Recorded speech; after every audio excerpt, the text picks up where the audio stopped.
Johan Santana. Johnson is 7-1 in his young career against the Mets. Santana 6-1 against Florida. Two big arms meet tonight in South Florida.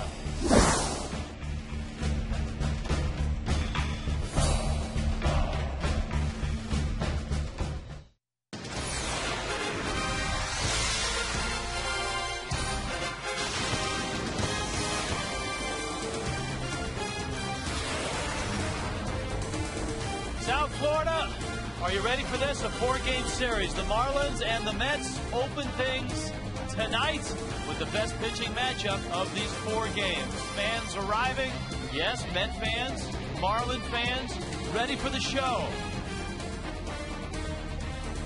Tonight, Josh Johnson, Fox Vision, X-Mode tonight, the Marlins and the Mets.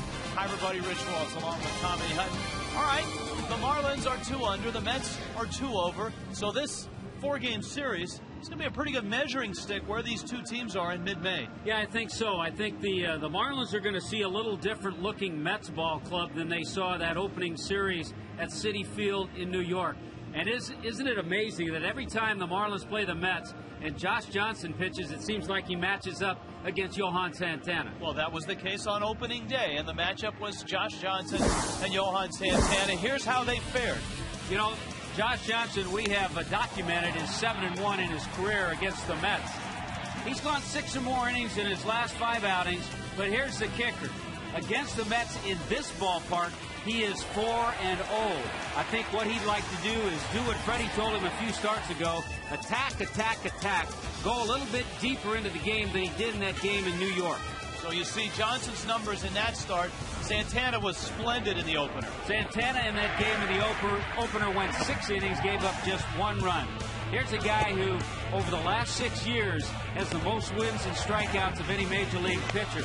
Not only is he 6-1 against the Marlins, collectively the Marlins are hitting just 177 against this talented left-hander. Well, you say the Mets are a different team from opening day. They're playing with a little more of a spark.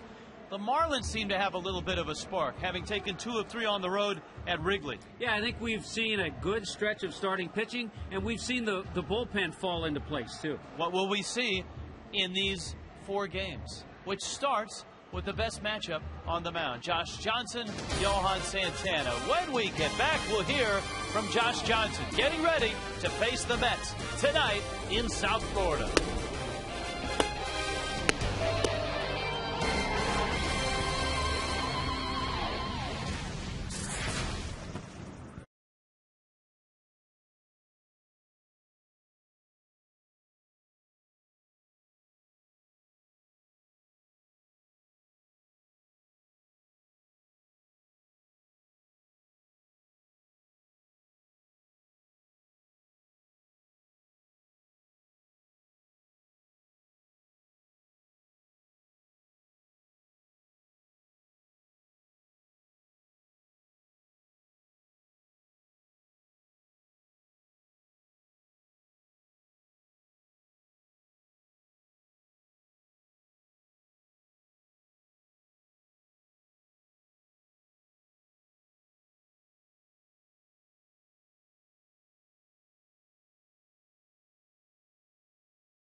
Marlins first of 4 with J.J. and Santana on the mound. Let's start things out in left field with Frank Fort, Jeff Conine.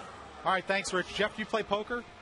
Yes. Okay, well, we've got a pair of aces on the mound. I'm all in. You're all in? I'm all in. All right, so is JJ. Josh Johnson against Johan Santana, a rematch of opening day of the 2010 season. Before the Marlins left Chicago yesterday, we got JJ's thoughts on this start against Santana.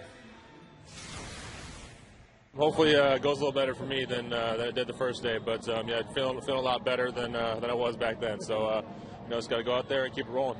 You're the kind of guy you don't really, I know you don't worry about the other guy, but it's an attractive matchup tomorrow. Yeah, for you guys it's nice, but for me, I just got to go out there and keep it the same and go out there and pitch my game. Well, he's certainly right about that. It's all we've been talking about so far is the matchup, but as a pitcher, you got to go out and do your thing. And for JJ, like most pitchers, pitching's like real estate. It's about location, right, Jeff? Location, location, location. And I think when we saw Josh Johnson's first start in New York this year, you see David Wright up over the plate, home run to right field. Missed his spot. You see where he sets up here, down and in, Jason Bay.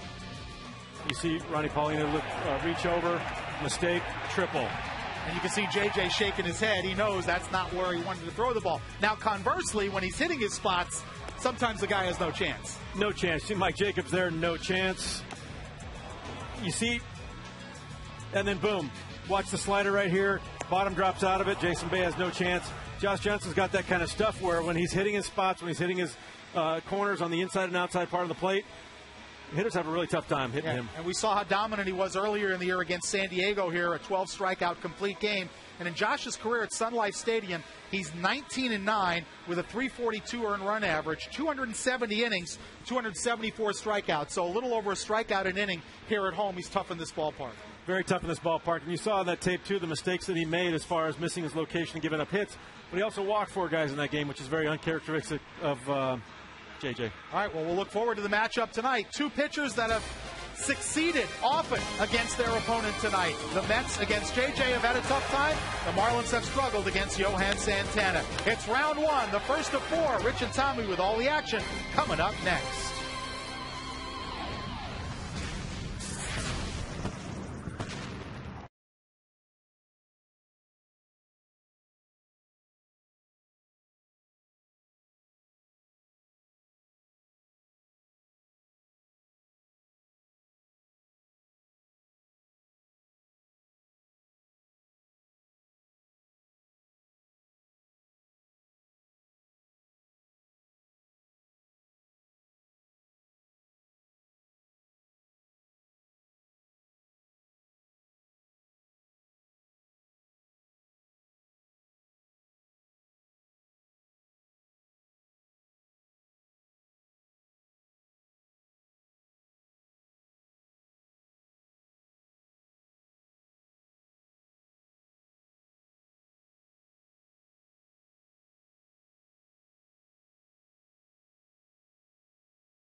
On car insurance, visit us at geico.com or call 1-800-947-AUTO. And by Toyota, moving forward. Marlins home for a 6-game homestand, 4 against the Mets, 2 against Arizona. This would be game 1. It's time to meet the Mets, greet the Mets. The Mets are 2 games over at 18-16. A little different look than when last the Marlins saw them. Angel Pagan is in center field. Louis Castillo, the former Marlin, at second. Reyes at short. Jason Bays in left. David Wright at third. Ike Davis, the rookie, making a nice impact with this ball club. Jeff Francoeur is struggling. Not so Rod Barajas, who is on fire. And Santana will hit ninth. Yeah, Rich, there'll be a few different hitters that J.J. will face that he didn't see in that opening day lineup. Pagan, for one, leading off the game, the youngster Ike Davis, and certainly Jose Reyes, who wasn't in the lineup at that time for the Mets. So J.J. gets ready to work. 7-1 in his career against this New York Met ball club.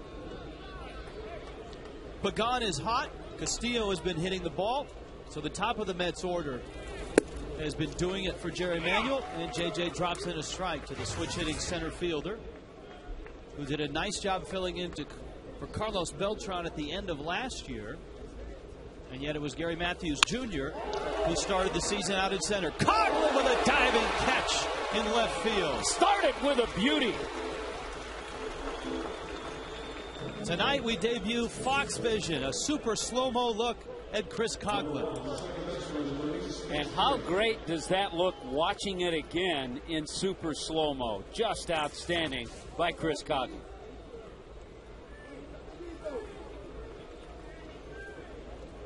So Pagan with a solid line drive out, and here is Castillo, the former Marlin. Managed to stay healthy last year. He's been in the 2 spot, although a lot has changed around him. Jose Reyes has gone from the leadoff spot to hit third, and Pagan has occupied the leadoff spot. And over the years, Louis always hit his former club pretty well. 320 in his career against the Marlins. Just about impossible to strike out is Castillo.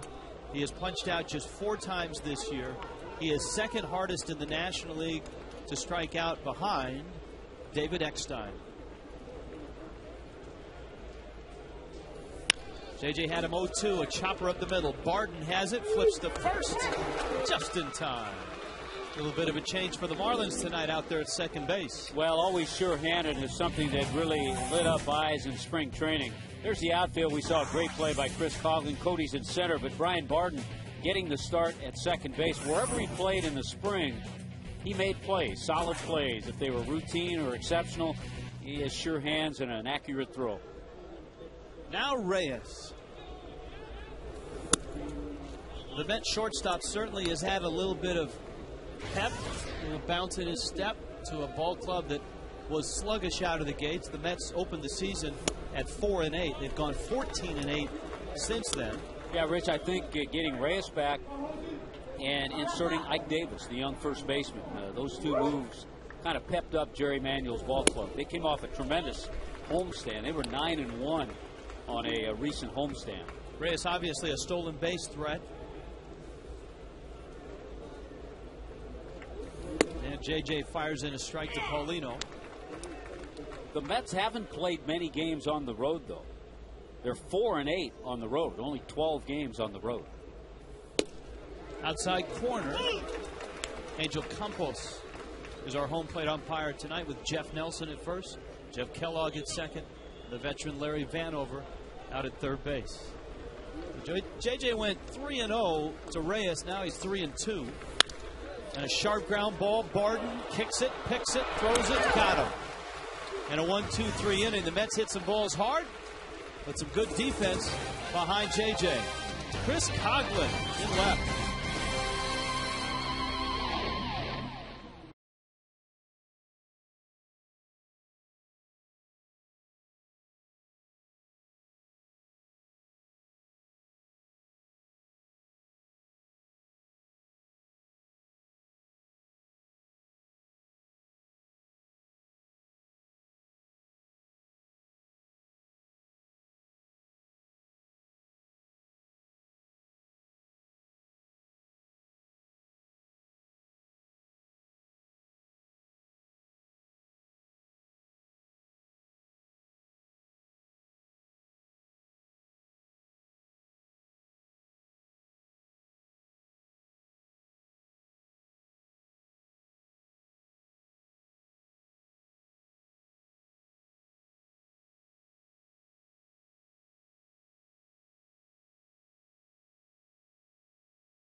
starting to heat up.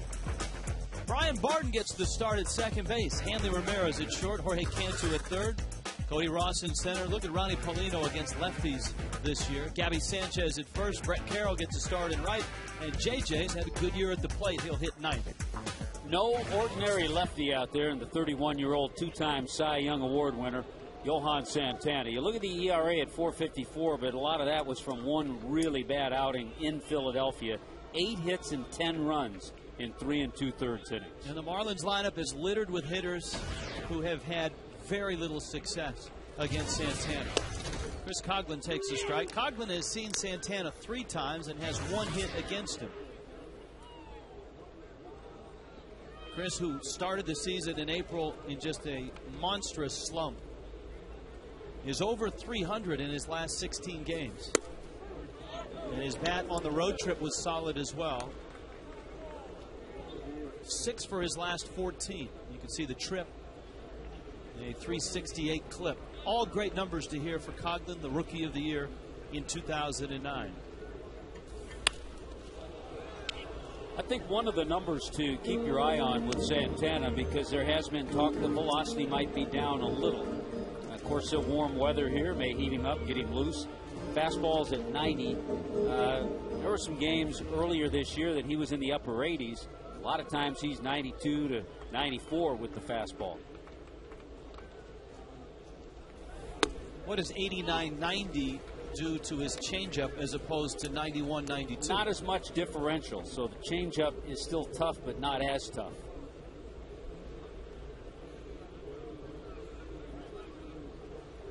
Two coming.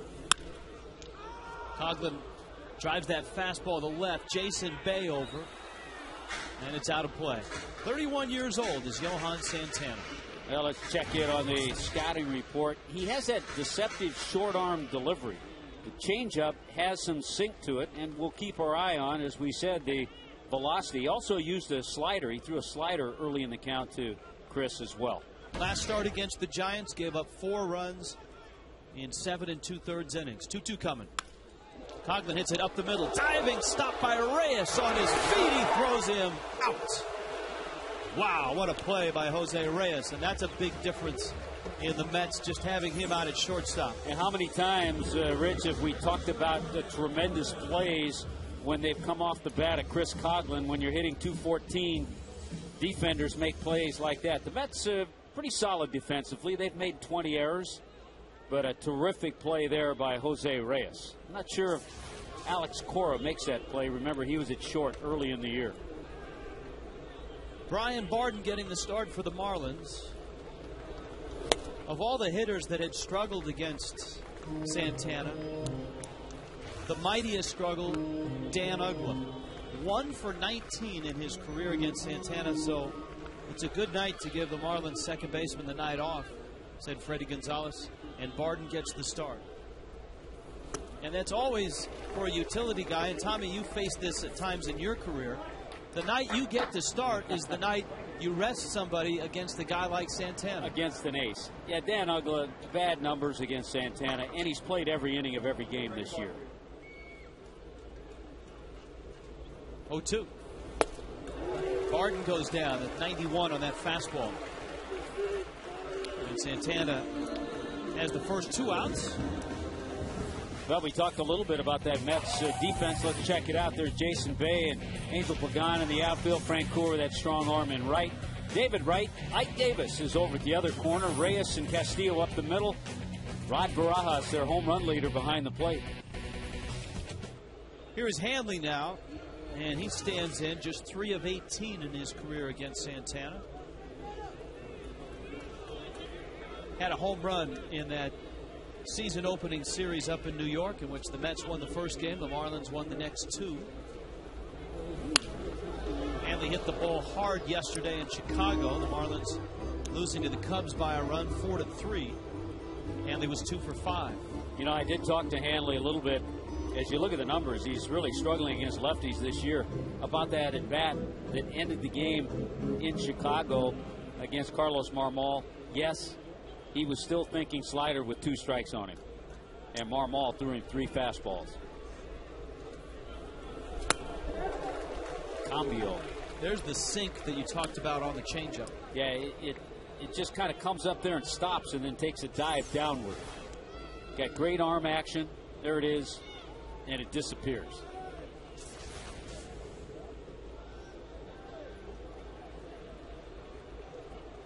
Oh, 2.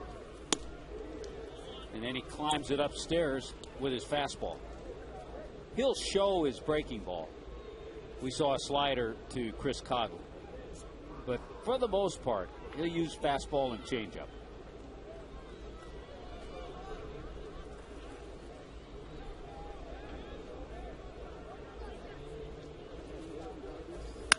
One-two fastball and a fly ball to center. Pagan is out there. And he makes the catch. Both starters get a little help from their D, and both go 1, 2, 3 of the first.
Mets. Jason Bay, David Wright, and Ike Davis. Mr. Met. A little bit of a early game snooze. Bay rolls one up the middle into center field, a base hit. And the Mets have the first base runner of the ball game. So far, Rich, the Mets have been aggressive against Josh Johnson, and they've had some pretty good swings. So Bay going after the first pitch. His batting average is hovering near his career average, but power numbers are down so far this year. Just one home run for Jason Bay. Bay, one of the guys in a Mets uniform that has had success against Johnson. Now 4 for 7 against him. Wright is 4 for 20 lifetime against JJ.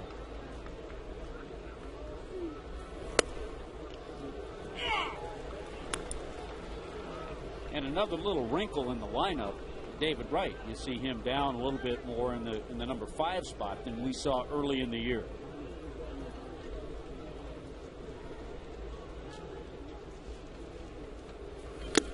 His number's a bit deceiving as well. When you look at the strikeout leaders, the wrong end of the strikeout leaders, the guys that have punched out the most, David Wright is up there with his 44, but his on-base percentage is well over 400. So he's getting his walks. And he's hit 7 home runs, which is encouraging for the Mets because last year he had just 10 homers, which was a career low. There are your strikeout leaders. All 3 of those guys will be in on this homestand. I don't know if there's some sideways promotion you can drum up for that. But Upton and Reynolds will be here with the Diamondbacks on Monday. Somebody will think of something.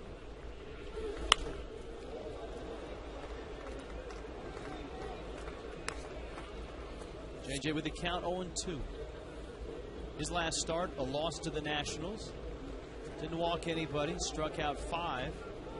And he left with a 4-3 lead. And if that sounds familiar, all 3 of his no decisions this year, he's left with a 4-3 lead. That's incredible. He very easily could be 6-1. Yeah, and I think obviously part of the problem has been the bullpen. And part of it has been Josh's pitch count getting up there a little high and not being able to take the game a little bit deeper.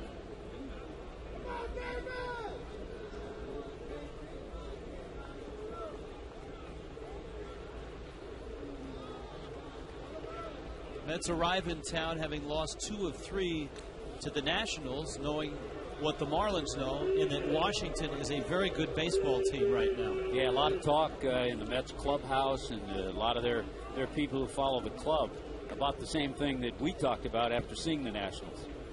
The Mets did have a little more success against the Giants than the Marlins did. The Mets won 2 of 3 against the Giants. Every ball game going down to the wire. 1-2 coming.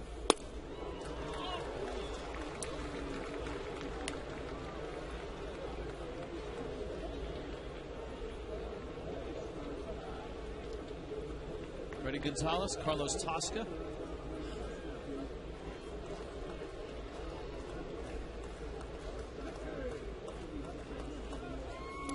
Two in the dirt, and it takes a wild kick away from Paulino. Josh has to retrieve it in front of the Mets dugout. The wild pitch has not been a kind play to the Marlins lately.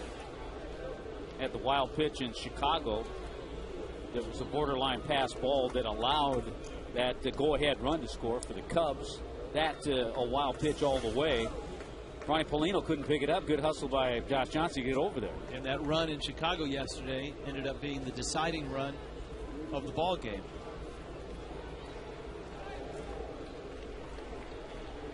So the Mets have an opportunity here with Bay at second.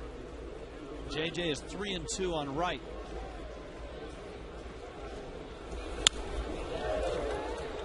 It's an area where the Mets, even with their 18-16 record, where they've struggled, just 236 as a team with runners in scoring position.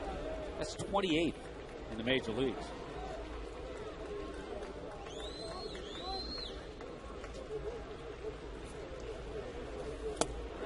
Change up, gorgeous.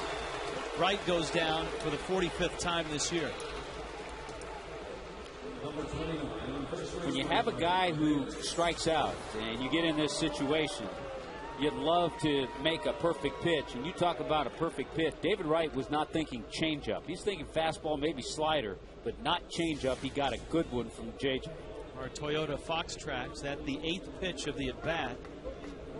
And now our first look at Ike Davis, one of the top prospects that the Mets have. Mike Jacobs, of course, the former Marlin, opened the season with the Mets. Davis sends that one to center field. Shallow. Ross charges. Hanley can't pick it up. And the Mets are set up with runners at first and at third. A ball out in no man's land. Hanley had the best shot at it. And it's going to go as a base hit. Yeah, you can see that Hanley got there. Very difficult play as he reaches. May have just ticked off the glove a little bit. Cody Ross couldn't get there, and in the meantime, Jason Bay had to hold his ground. He's not quite sure if that ball's going to drop or not. Once he sees it drop, he's able to get to third. Jeff Francoeur now for the Mets, their right fielder, and one of the coldest Mets in the lineup.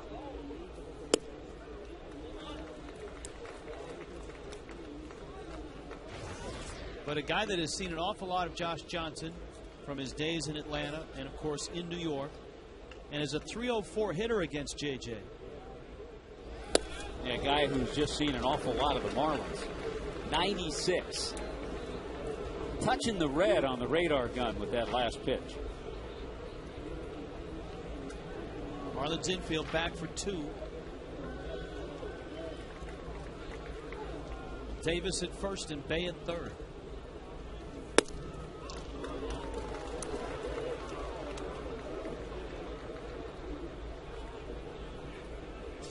Campos You see that last pitch on Fox track. That's right where Josh wanted to put it. You try to crowd Jeff Francoeur with that good heat. And the changeup. Changeup's working right now.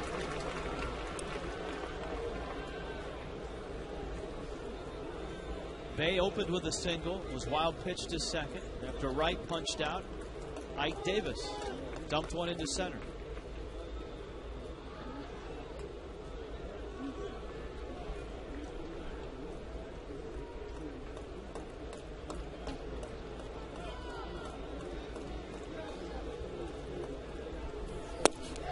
Got him. Went back to the red again. What a pitch after the changeup. And then went back and got Francoeur with the fastball. A couple of big strikeouts, and David Wright and Jeff Francoeur. So JJ gets Wright, gets Francoeur, and you would think, okay, now he's got the number 8 hitter, and this will be a breeze. But this is no ordinary number 8 hitter. This is Rod Barajas, who leads all catchers in baseball with 9 home runs. He's driven in 19. And his career numbers against the Marlins are enormous. He's at 354 in his career against the Fish.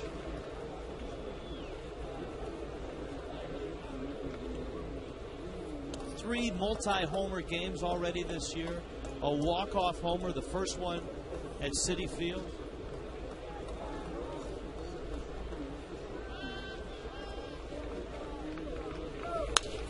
Seven of his homers have come in the last 15 games. Yeah, think about a guy like Barajas. He's a career 238 hitter. You look at his numbers. Andre Ethier, home run last night, just on a tremendous tear. So you figure Barajas, sooner or later, things are going to even out. But right now, he's still hot.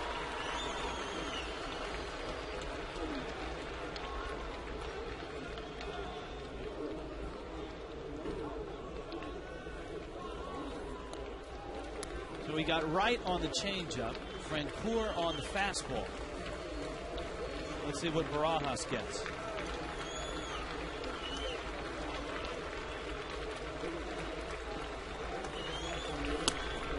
Elevates a fastball. It counts 1-2. Interesting, and this is what a starting pitcher does early on. He's out there, tries to get a feel for his pitches. We haven't seen just a few sliders. The changeup has been there. The fastball has been there.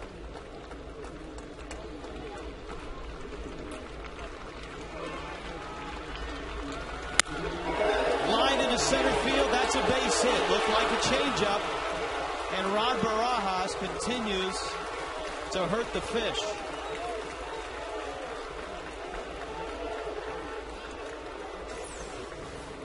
Right now, this guy is just on fire. There was the changeup.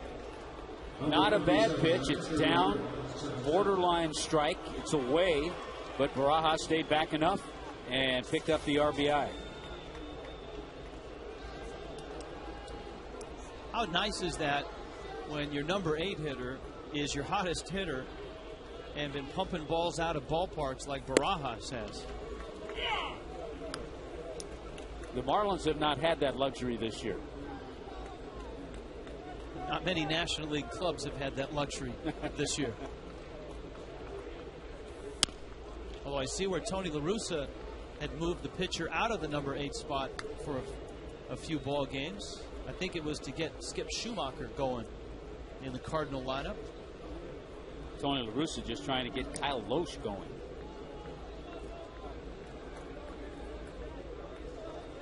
Davis and Barajas out there. Mets have the first run. Santana. Oh, Gabby Sanchez. Run-saving catch. That's the hardest ball hit all night. And it was Santana against JJ. Mets get the first run. Wow.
for individuals who will make a difference in their community.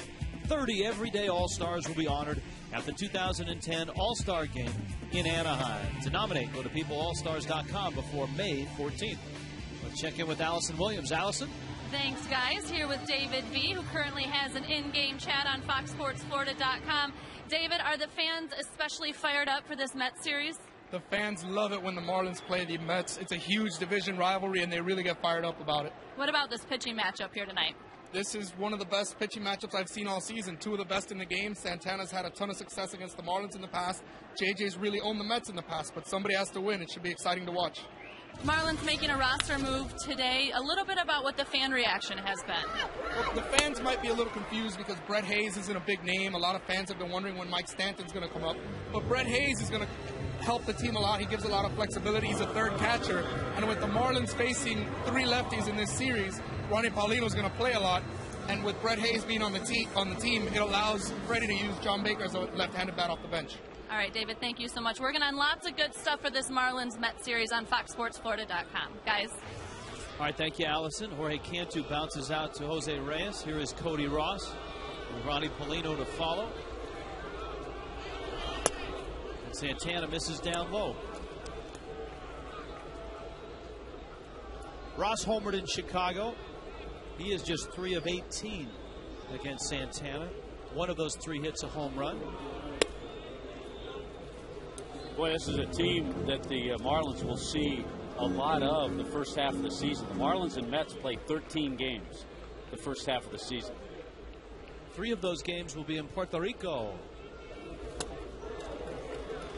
That's what Santana does so well. 2-0 doesn't necessarily equal fastball from Johan Santana. Threw a nice 2-0 changeup to Cody Ross.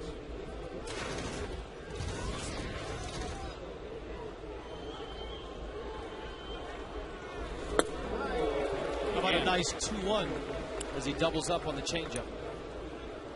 We could see this matchup in Puerto Rico, too. And the Tommy Hutton broadcast booth has been upgraded at Iram B. Thorne Stadium. That's what I've heard. Had a chance to see it last year in the World Baseball Classic. They put a lot of work into that stadium. Here's the 2-2. All right, now if you're a hitter, he missed with that fastball. He's throwing you a 2-0 change. He's throwing you a 2-1 change. You can't sit on change, but you certainly have to be aware of it.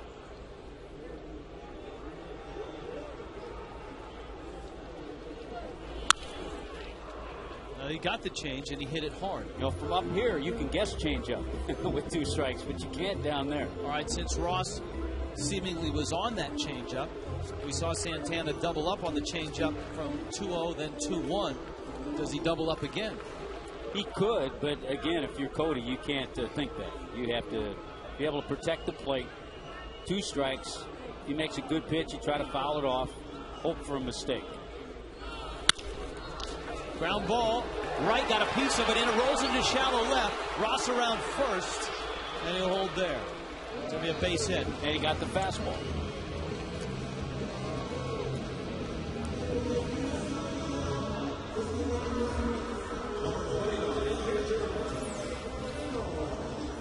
Here comes the fastball. Cody's moved up a little bit in the lineup with Dan Uggla not in there tonight. Just off the glove of David Wright. Look on Fox Vision. Wow. That's a great look. Ronnie Paulino. Cody liked it too because Wright didn't come up and gun him out at first base. See Paulino's season numbers. Over 450 against lefties. But this is obviously no garden variety lefty. Paulino in his career is 2 for 13. Yeah, with all the against Santana. Yeah, all the success he's had against left-handers going back to 2005 even. Just 2 for 13 against Santana.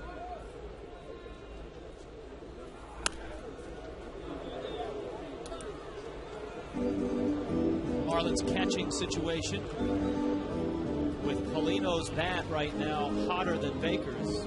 We've started to see Paulino get starts not only against lefties but also righties. And with Brett Hayes' arrival, that frees up Freddie to use John Baker as a left-handed pinch hitter. especially in a series like this, when you've got a dominant closer who's a right-hander like K-Rod. It's nice to have a left-handed option late in the ballgame. Yeah, and I think in the case of Brian Peterson, the young outfielder who was sent down, he just wasn't going to get his reps and get his at-bats. So the best-case scenario, let him go down, swing the bat, and play, and let a guy who's got a few more Major League at-bats, John Baker, come off the bench.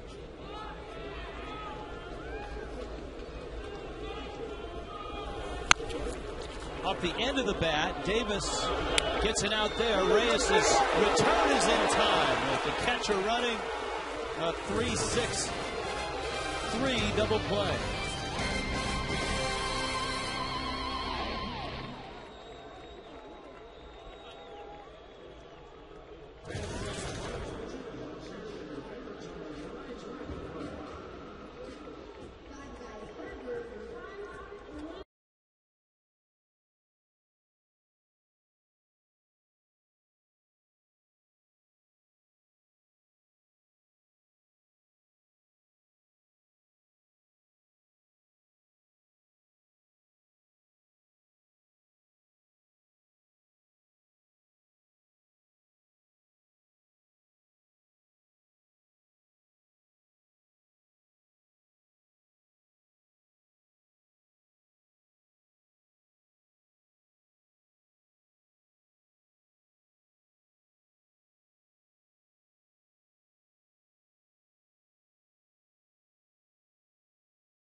Follow the journey of Catholic Central versus Trenton. Replay the series.com.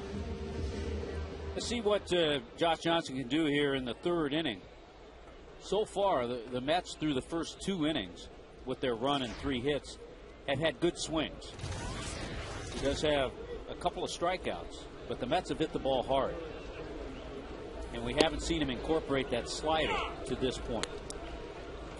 Angel Pagan hit a searing liner to left that Chris Coughlin caught. That opened the ball game. That was a 1-2-3 first. This one is a bad hop. Gabby stays with it, and JJ is there in time. Nice play by the Miami native, Gabby Sanchez. Made a couple of nice plays tonight. That was the slider, by the way. Yeah, Pagan with good speed, so you knock that ball down as a first baseman, you know you've got to pick it up cleanly. He does with the bare hand, and then has his big target, 6'7" JJ over at first.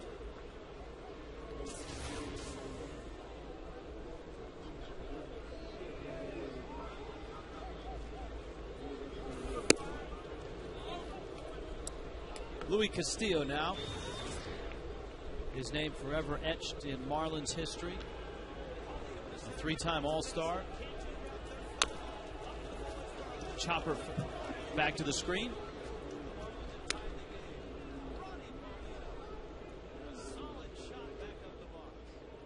Well, it was an interesting decision by Freddie Gonzalez today to have Ronnie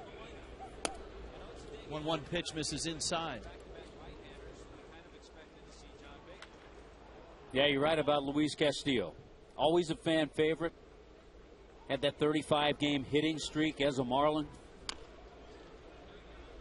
The Gold Gloves, the All-Star appearances, and of course, the World Championship.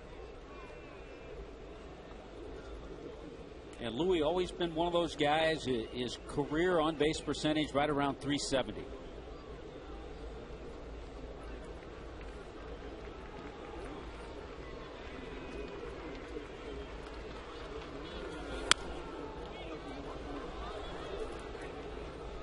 2-2. Castillo has another year on his contract next year.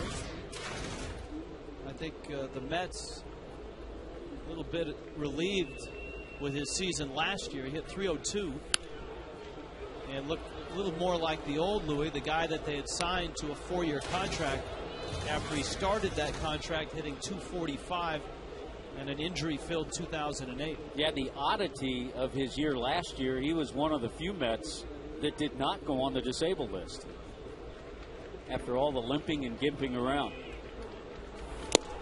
Got him. That's only the 5th time that Castillo has struck out this year.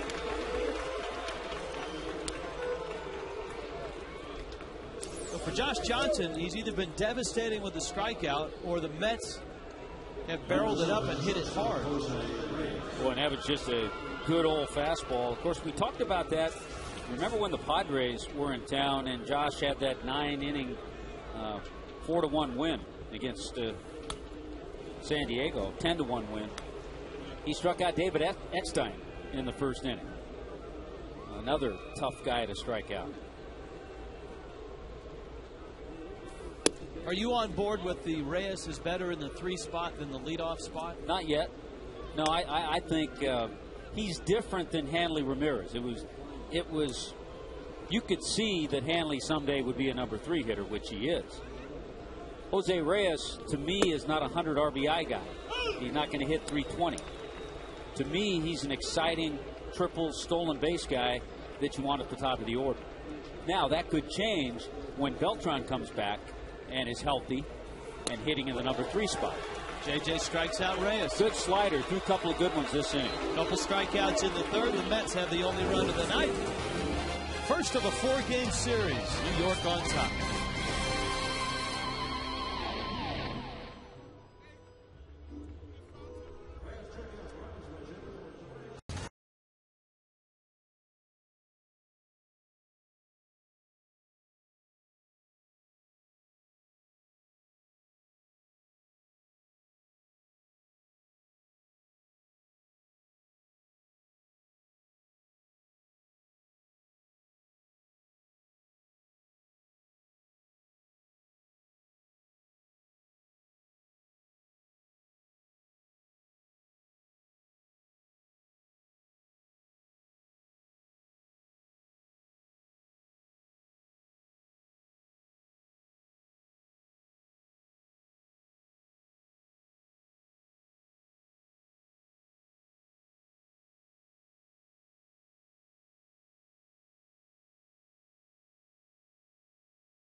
Fiesta Friday is tomorrow night at 7:10. Game 2 of the series.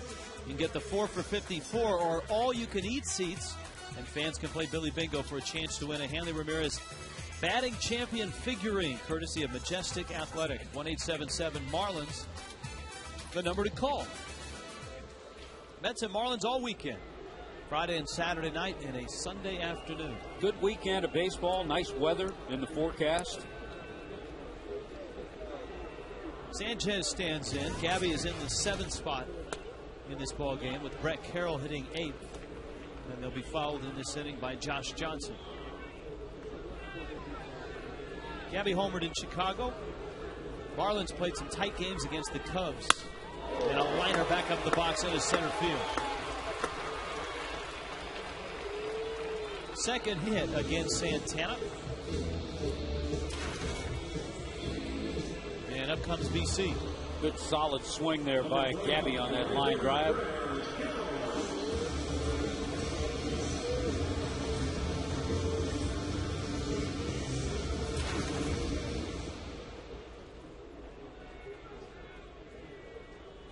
Carroll has faced Santana just 3 times. He's 0 for 3 against him.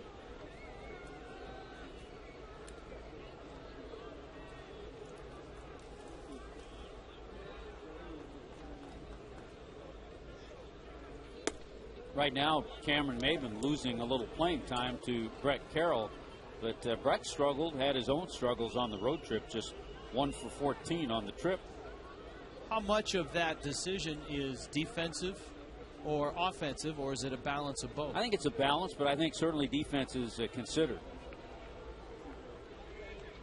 And even more so as we talked to Freddie Gonzalez about it at Wrigley Field. With the wind, with the outfield, the tough ivy, the walls. Marlins won 2 of 3 in Chicago on a 3-3 road trip.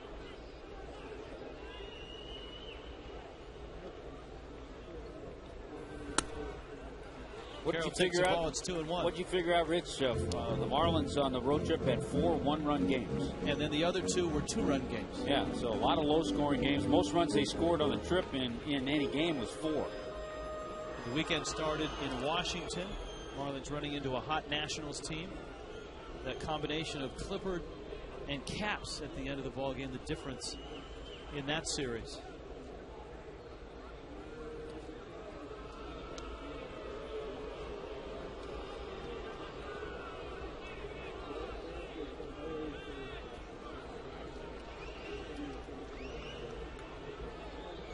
Two and 1 to Carroll.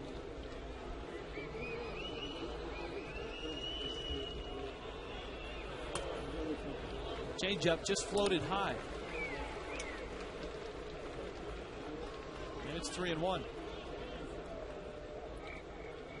Certainly you're not guaranteed a fastball on 3-1 either. With the pitcher coming up, though, I think Brett Carroll, one time you look for it. If you get the changeup, okay, but look for it here.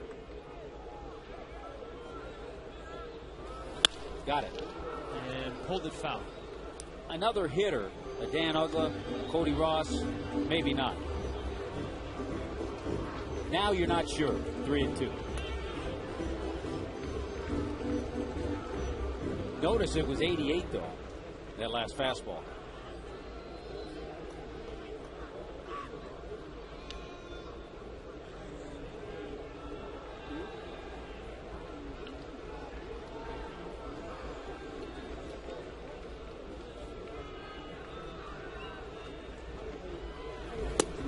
Changeup struck him out. And we check in with Frank Ford. Frank? All right, guys, thanks very much. Maybe the Marlins can break through here in the 3rd inning against Johan Santana, because in the last 9 games, they've had trouble scoring early. In those 9 games, they've gone 3-6. In the first 3 innings of those 9 games, the Marlins have scored a total of just 6 runs in those 27 innings. They've scored first in just 1 of those last 9, and they faced deficits of at least 2-0 in 6 of those 9 games. So the Marlins have been playing from behind a lot. While the past couple of years they've shown a capacity to come from behind, they're playing from behind an awful lot, especially recently when they've gone 3-6. Guys? Santana's going to go to second, and he gambles and loses. His throw pulled Reyes off the bag. The Mets had an interesting defensive alignment for this bunt. Louis Castillo was charging in from second base. Well, Santana made the right play. Got himself in good position as he fielded it. Notice how he turned his body, but he just uncorked a high throw, and with Reyes leaping off the bag, Gabby Sanchez beat it. And that sets up for Coughlin now. Sacrifice and an error on the pitcher.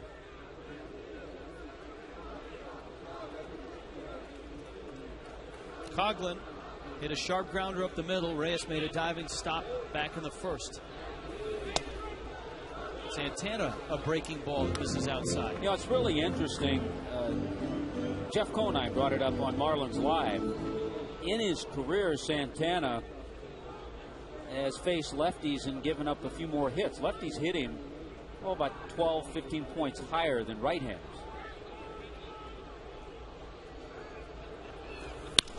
Coughlin into center field. That's a base hit. Gabby round third coming home. Up with the ball, Pagan. 1. Here comes the throw. He's going to score. This game is tied. And there's a good example. His third pitch is his slider. So lefties aren't that uncomfortable against him. They don't see that nasty slider moving away. Coughlin looked like he got a fastball, jumped on it, hit the ball well his first time up, but he was robbed by Reyes. This one gets by Santana. Pagan to the plate, but Gabby Sanchez got a nice jump from second base. And we've seen Coughlin hit the ball hard twice tonight. Once for a hit, once he was robbed of a hit. Garden went down swinging against Santana his first time up. You got JJ at second, Coughlin behind him at first.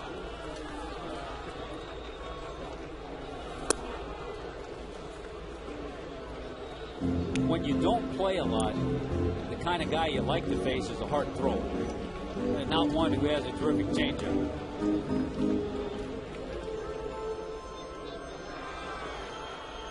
And Barden has not played a lot. He's just 3 of 11 on the season.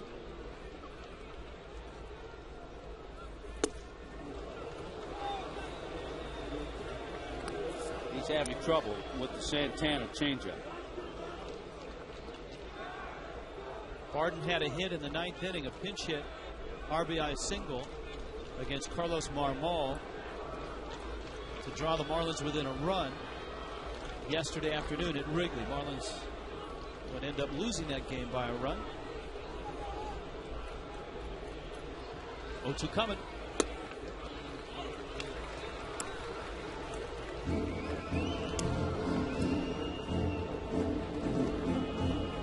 Remember last September, Johan Santana had. Now wait a minute, guys, that's illegal. Major League Baseball has warned everybody in the National League East. Those are the Mick Billmeyer model. Here's the 1-2, and it's outside. Now you said that earlier. You said, you know, the Mets have had some great swings against JJ, and so my first instinct was to look out into center field and see if Mick Billmeyer was out there. To have fun on the bench. What?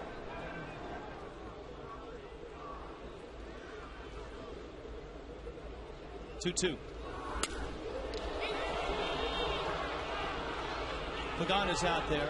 He makes the catch. You heard Frank Fort talk about the Marlins having trouble scoring runs. And our Geico quote on that subject from Dan Uggla. I don't know what's going on with us. We really had to battle to score runs. Of course, Uggla getting the night off tonight against Santana, a guy that has owned him. Just 1 of 19. And see, look, Uggla's smart. He says, I don't want to get fined. You know, part of it, if you just look at that series in Chicago, the wind was blowing in and it was in the 40s. The temperature was in the 40s. Great weather to pitch in, but not necessarily to hit it. Yeah, the Cubs didn't score a lot of runs either. No. You got Hanley up with runners first and second.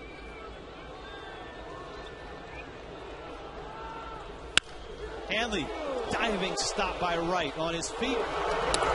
Great play by David Wright, the 2-time Gold Glove winner for the Mets. But the Marlins get on the board. Gabby starts it. Help from JJ. Coughlin ties it.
few spots for at least once a homestand, or run him through a car wash. Flip the phone, our AT&T trivia question. First home run in Mets history. Ed Charles. No.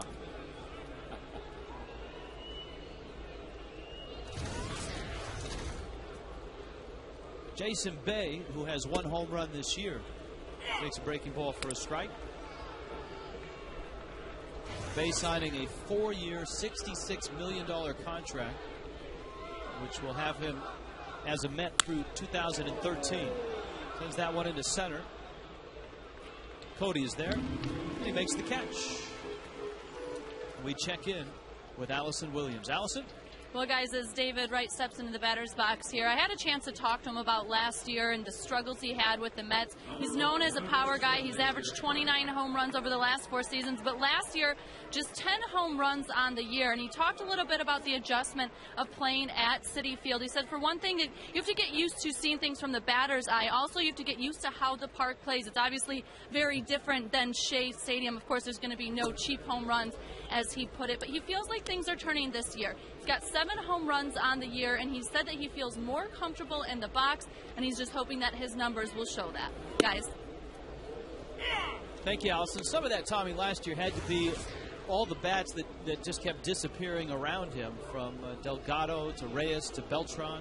Well, and I think the psyche of Citi Field, he hit 39 doubles, and it's not from lack of work. David Wright puts in a lot of work with Howard Johnson, the Mets hitting instructor. Fastball is inside. You touched upon all the injuries that the Mets had. And, of course, the payroll last year was $150 million. And a lot of it was tied up in injured players. The best way to describe last year in reading up on the Mets in the offseason, Will Carroll of Baseball Prospectus, Disaster Piece Theater is how he coined the 2009 season for the Mets. Wright pulls that ground ball. Cantu on across the diamond, and there are 2 outs. Josh Johnson kept pounding David Wright in. Finally got that strike on the inner part of the plate. Tied him up enough to hit the weak roller to third.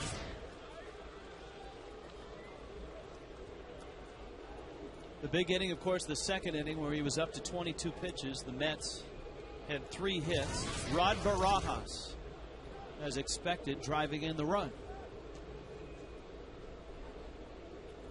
Isaac Davis now, 23, out of Arizona State. First-round draft pick back in 2008, 18th overall, and his father, the former big leaguer Ron Davis. Ron Davis, if you remember, had some tremendous years with the Yankees, setting up Goose Gossage, and then moved on. Ron Davis did to the Twins and became their closer. So you have, I'm kind of thinking about it, you had Dave LaRoche, the reliever, a couple of sons in the big leagues who are hitters. Adam, we'll see Adam in that Arizona series. Now you got Ron Davis, a reliever, and a left-handed hitting first baseman's son. Mike Jacobs accepted his assignment and is playing in AAA for the Mets. Of course, you got Daniel Murphy, who played a lot of first base last year with the injury to Delgado, and he started the season injured. And all of that allowed the Mets to call up Ike Davis, who, if you go back to last year, he actually started the year in A-ball. Rolls over on that one. Barden flips on over. Josh Johnson's in a nice groove now. Set down 7 in a row.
Escape the addiction of tobacco.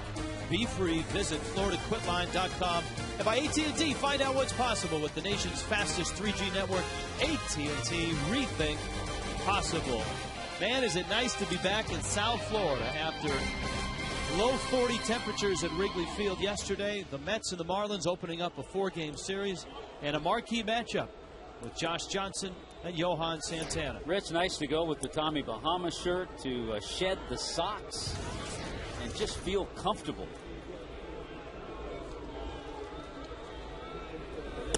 Jorge Cantu takes down low. Cantu, Cody Ross, and Ronnie Paulino against Santana, who was sharp in the first inning. Marlins got a hit in the second, but Santana got a double play ball. In the third, the Marlins got their run.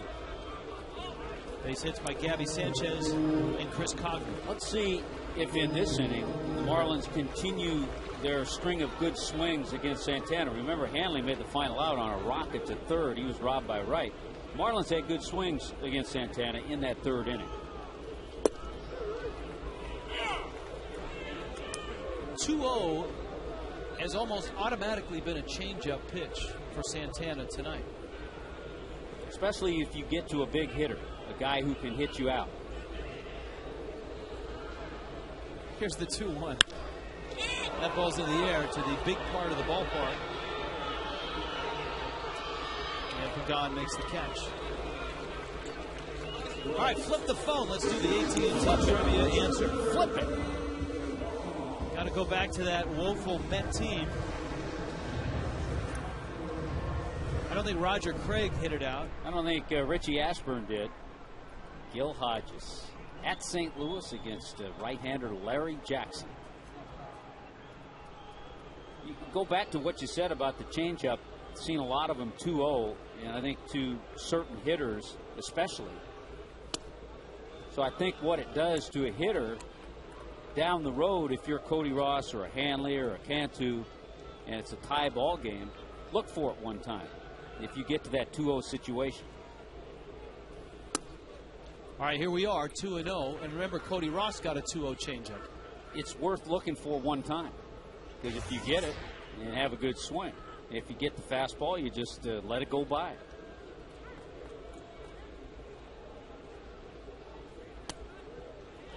Got the fastball and took it. His fastball right now is topping out at 89 miles an hour. Gone down from the first couple of innings.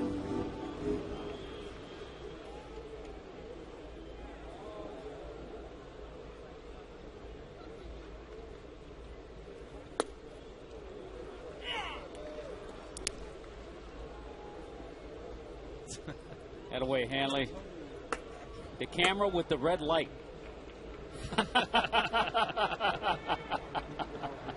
Here's the 3-1. Ross hits it hard in the hole. Reyes. Long throw. Great play. Or the Met infielders on that side of the diamond. Reyes has made two tremendous plays. Wright made a spectacular one to finish the third.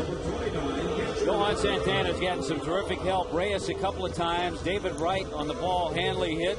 And a nice stretch by Ike Davis over at first. This is where they really feel the presence of Reyes. Obviously, offense has a big deal with it, but defense certainly picks them up. That's a nice play. Paulino, right center. Pagan, wow, that ball really carried. It took Pagan all the way to the warning track. 1-1.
Fifth inning, Josh Johnson,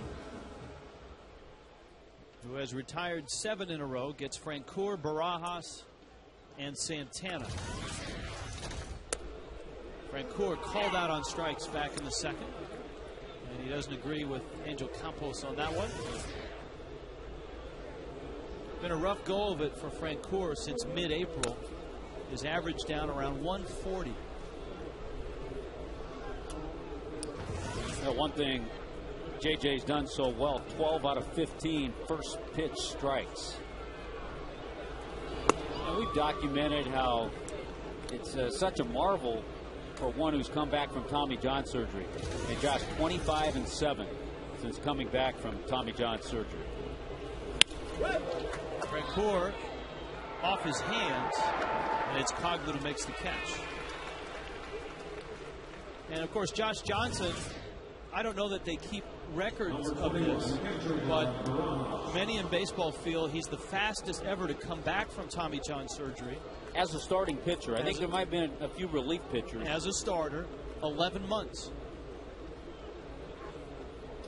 A few position players have come back a little faster. But not guys that have to throw 100, 110 pitches in a start. Relievers that you can ease into it and protect. Well, here's Barajas. Where would the Mets be without Rod Barajas? They had back-to-back walk-off wins. Barajas supplying one, Henry Blanco the other. Barajas' single was back in the second. It was a huge hit because it came with 2 outs. And Johnson had struck out David Wright and Jeff Francoeur with runner in scoring position.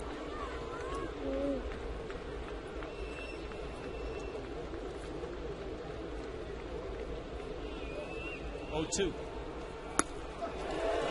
Elevates and gets him.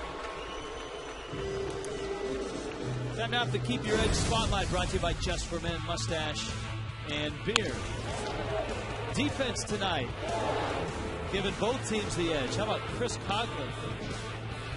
And then Coghlan up the middle. Chris Coghlan has given the Marlins the edge. You too can keep your edge. Just for Men Mustache and Beard. Well, how many times do you talk about it when you have 2 quality pitchers?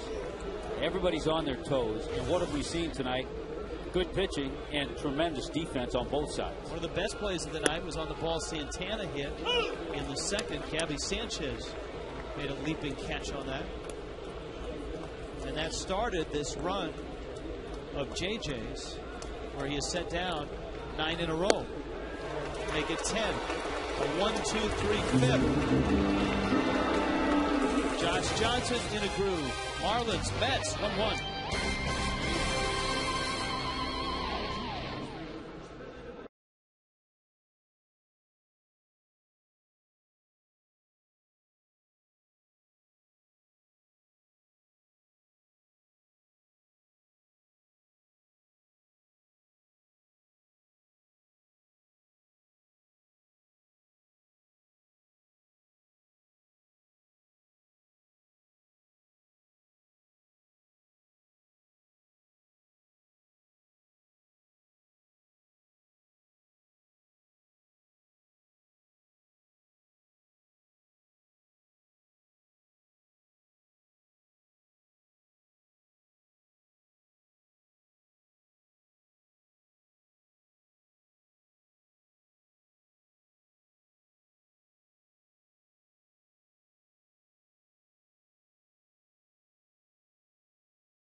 home of the $5 footlong. 1-1. Mets, Marlins. Gabby Sanchez, Brett Carroll, Josh Johnson. Bottom third of the order for the Fish in the fifth. On a night where there's only one other National League game to go, and that's Washington and Colorado. Yeah, a lot of teams off, a lot of day games today. Sanchez swings and misses. How about the San Diego Padres? How about Matt Latos? Matt Latos, a local kid from Coconut Creek. A one-hitter, a shutout of the Giants. 1-0, San Diego beating the Giants. Jonathan Sanchez pitched well in that game and got the loss. Little excuse me swing. Right, can't pick it. And Gabby is at first base with a base hit. I think David Wright, if he rethought that, would have tried to feel that with his glove. Knowing the speed, which is average, of Gabby Sanchez, I think he tried to rush it with the bare hand as if it were Hanley going up the line. Because of that, Gabby Sanchez is now 3 for 4 in his young career against Johan Santana. He was 1 for 2 against Santana in New York, opening day.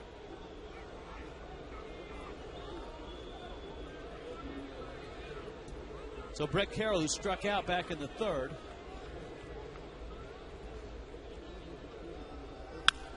He pulls one just wide of third base. And the San Diego Padres sweep the Giants and are now 22-12. Houston beat St. Louis by a score of 4-1. And the Astros sweep the Cardinals. Former Marlin Matt Lindstrom saved all 3 games in that series for the Astros against St. Louis. Bud Norris gets the win. He beats Chris Carpenter.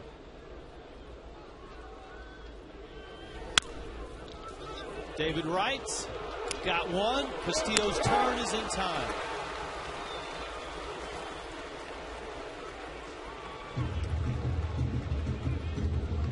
This is game 1 of a 4-game set, which concludes on Sunday, a family Sunday. At 1:10, Marlins and Mets, first 5,000 kids get a pair of Hanley Ramirez batting gloves, courtesy of Fox Sports Florida. All kids can run the bases after the game in the Diamond Dash. 1-877 Marlins. JJ takes down low. Josh laid down a sacrifice bunt. That was a key play in the third inning because Santana tried to get the out at second, and his throw brought Reyes off the bag, and that started the Marlins in their brief rally. They got the 1 run in that third inning. The Mets got their 1 run in the second.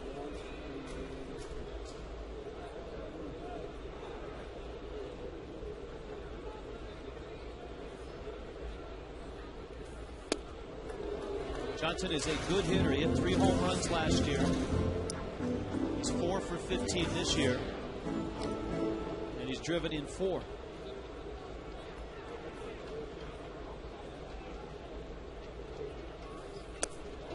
Goes after a breaking ball, and Santana gets just his 3rd strikeout of the night. 1-1 ball game, and a good one.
Oh, hi guys. Hey guys, we're trying to get some signs over here. Yeah. Hey, Cookie never stole signs, I bet. Oh, you betcha we did.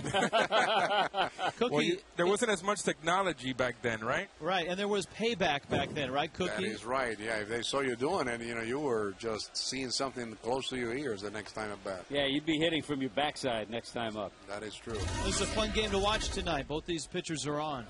I think that we're seeing a great pitching match and also great defense from both ball clubs. And when you have two guys like Santana and Johnson throwing strikes, that defense is ready to go.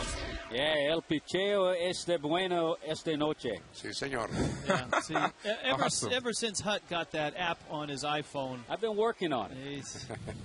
have a good show tonight, guys. You too, Thank you. guys. You too, guys. All right, 0-1 pitch misses inside. Top of the order for the Mets in the 6th. Pagan, Castillo, and Reyes.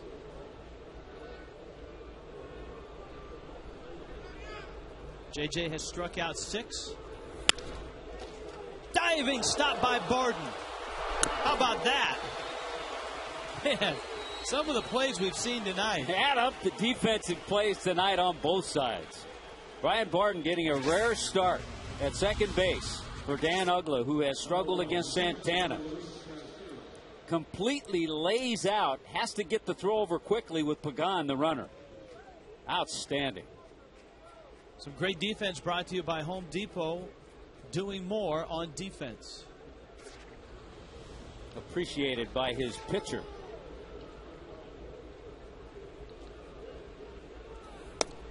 And the great defense has been spread all over the field. Reyes, 2 terrific plays. Wright at third. Barden, we've seen at second. Sanchez at first. Coughlin opened the game with a tumbling catch in left.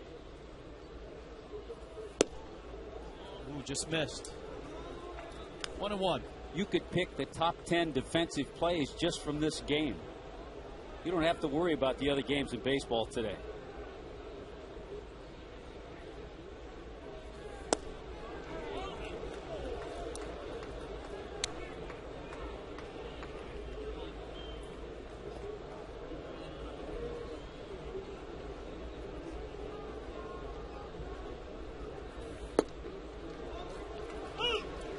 .96 on his fastball.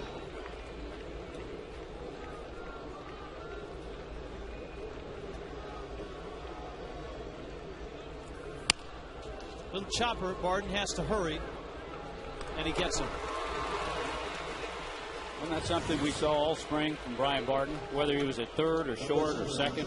And that's really how he made the club. Plus, he did hit in the spring as a special added bonus. This one he has to come and get quickly. Look at his head on the ball.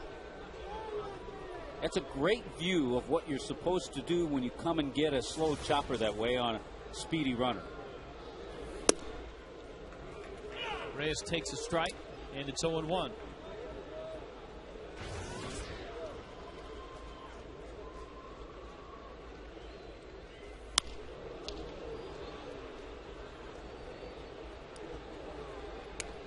So the pitch count looking pretty good from Josh Johnson. This next pitch will be number 80. And we've seen 95 and 96 miles an hour in this inning. Reyes, an emergency swing to hang in the at-bat. And it stays 0-2. The only little hiccup for JJ was the second inning.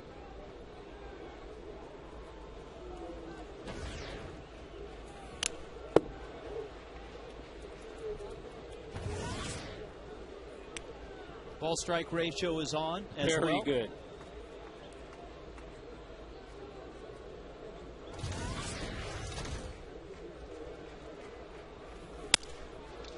Little broken bat. JJ got it with the bare hand and then throws it by Sanchez.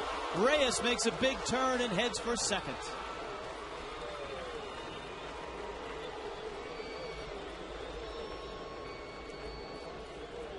And it will be an error on Josh Johnson. He had retired 12 in a row before this. Boy, he makes a great play. He falls off to the first base side, but he reached back. He had time to get Reyes if he makes a good throw to first base. That's a great effort to knock it down, and then threw it away Gabby couldn't pick it, and Reyes ends up at second base. Another little area we've talked about, the Marlins leading the league in errors, but that's also the 6th error on the season just by the pitchers.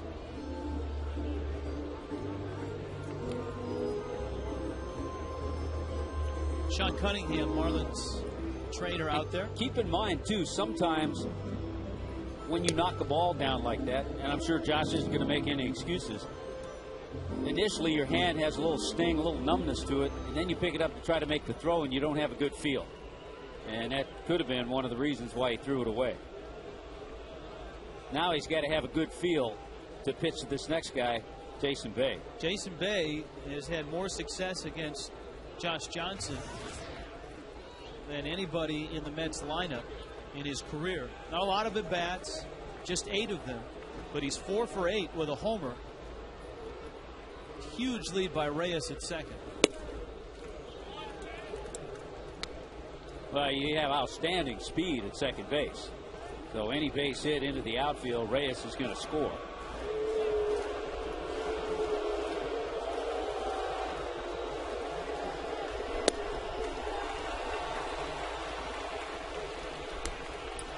JJ making sure Ronnie Paulino wasn't going to throw it out to second. When you're 6'7", you tend to get in the way of those things.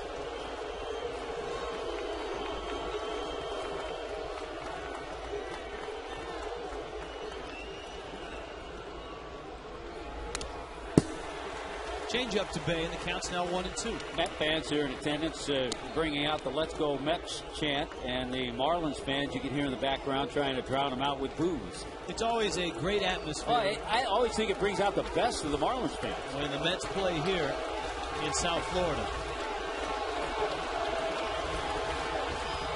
1-2 coming. Threw him a slider.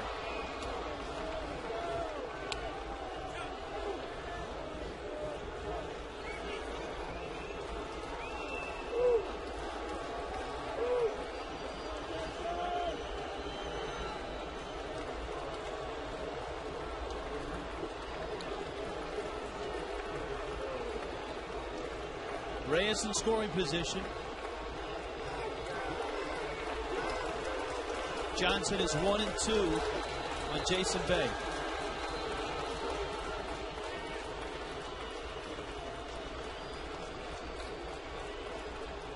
And JJ wants to make sure that he and Paulino have the right sequence. This copyrighted telecast presented by the Marlins may not be reproduced, retransmitted in any form. Counts and descriptions of this game may not be disseminated without the express written consent of the Marlins.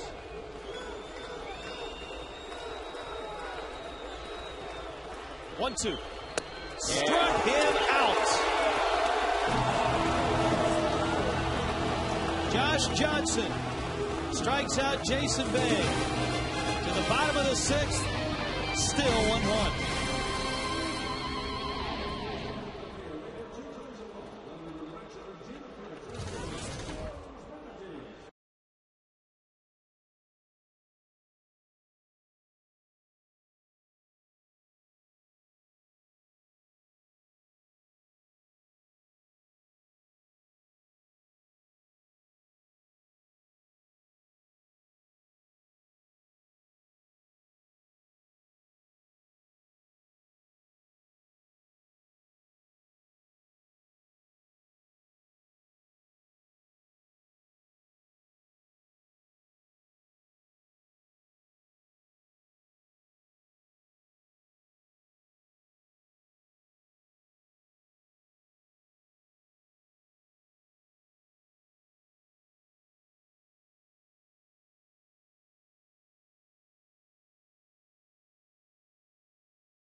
Josh Johnson for the Marlins in a 1-1 game going to the bottom of the 6th. Tomorrow night after the Marlins and the Mets on Fox Sports Florida, we will debut Inside the Marlins, Chris Coghlan.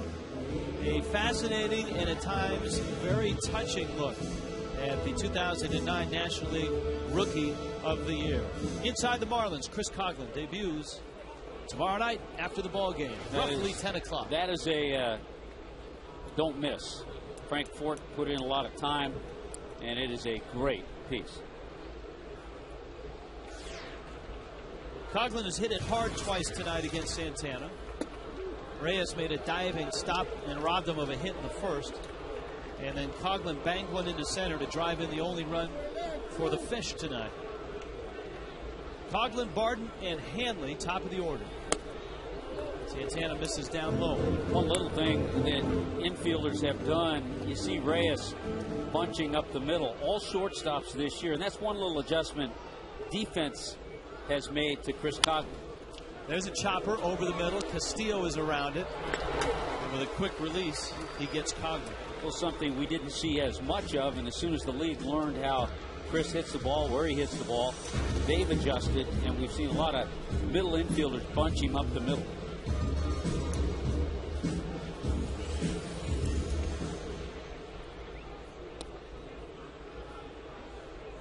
Barden now, he has struck out and flied out.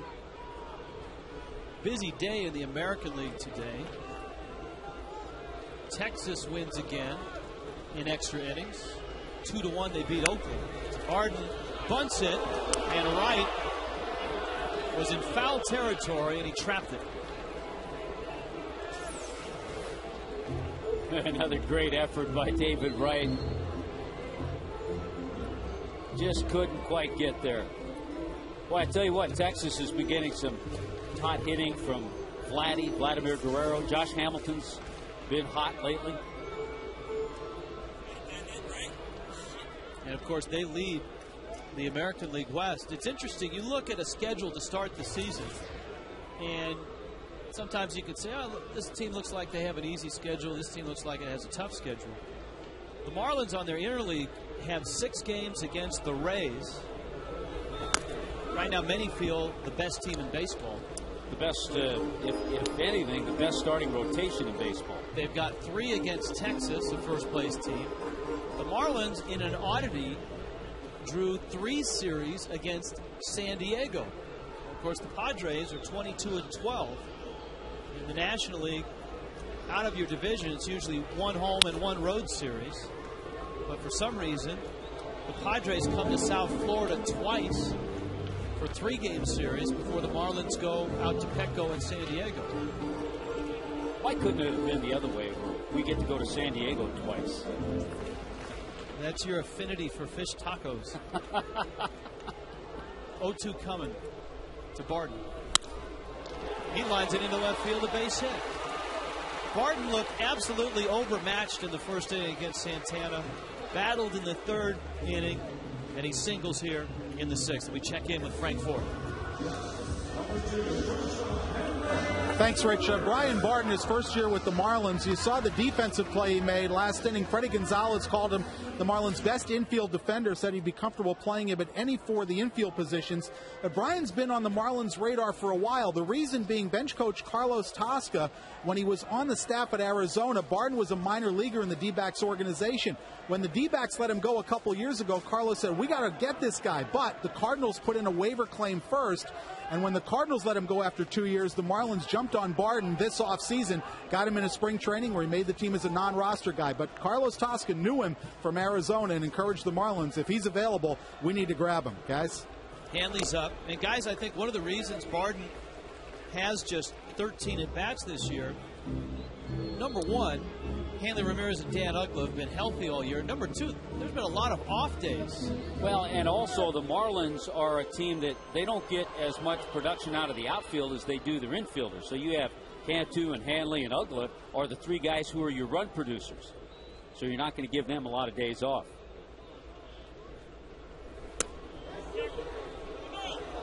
Brian No Barden swing. out of Oregon State.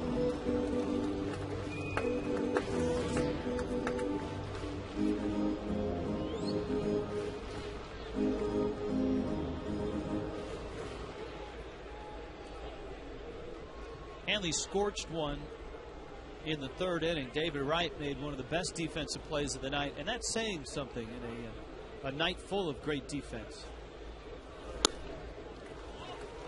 Yeah, Hanley, unfortunately, because of that play, now 3 for 20 in his career against Santana.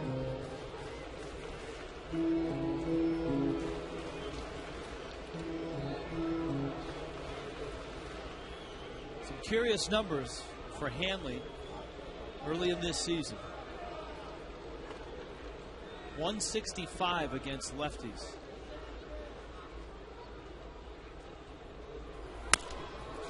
Chopper to right.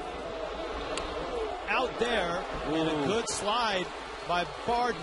Boy, David Wright left his second baseman out to dry. He's going to go over and help out Louis because he knows he did not make a good throw. His throw was on the inside of the bag. Good hard slide by Brian Barden, but watch Castillo as he reaches. He gets upended by Barden. That throws on the backside of the bag. That's where Castillo wants it. Then he wants to step away and make the throw to first. He can't do that. He has to go get the throw, and then he's in a vulnerable position. That's a good clean slide by Barden, and you saw Barden after the slide make sure that Castillo was okay.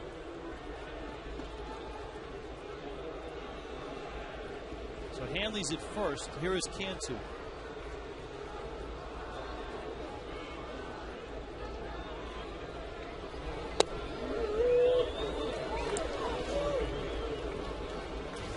Jorge has been the Marlins' run producer this year at 29 RBIs. But 0 for 2 tonight. Cantu third in the National League in that RBI department. Boy, is there a hotter hitter in baseball than Andre Ethier? No. Hanley's running. Barajas' throw is not in time. He stole it. His third stolen base this year. Well, a couple of things that does. Obviously, it puts Hanley in scoring position, but it puts Jorge Cantu in a situation that he's thrived on this year. Good jump by Hanley. And he beats the throw. Jorge Cantu came into the game hitting over 400, 405 to be exact, with runners in scoring position. Andre Ethier, 385, leads the National League in hitting, 11 homers. Leads, 37 RBIs leads. Cantu takes outside. So if the season were to end today, Andre Ethier is a Triple Crown winner.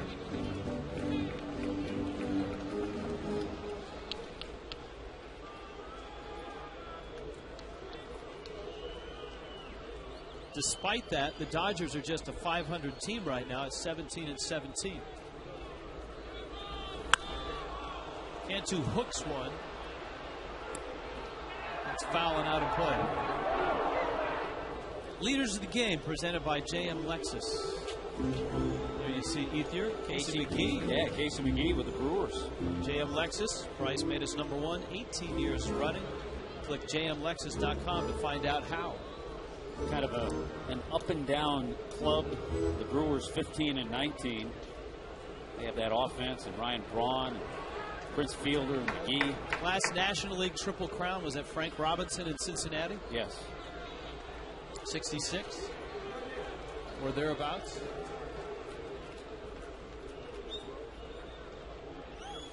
Here's the 2-2. Struck him out. Cantu goes down. Santana finishes the fish. We've played 6. It's 1-1.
game.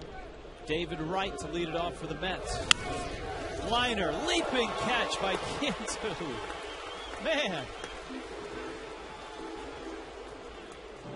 There's one out. Let's look at that in Fox Vision. Yeah, this has been fun to watch. All the defense, everybody's alert on the defensive end, and we've seen great plays all around. A quick stop on baseballreference.com. Frank Robinson's Triple Crown was with Baltimore in '66. Joe Medwick, the last National League Triple Crown winner, 1937.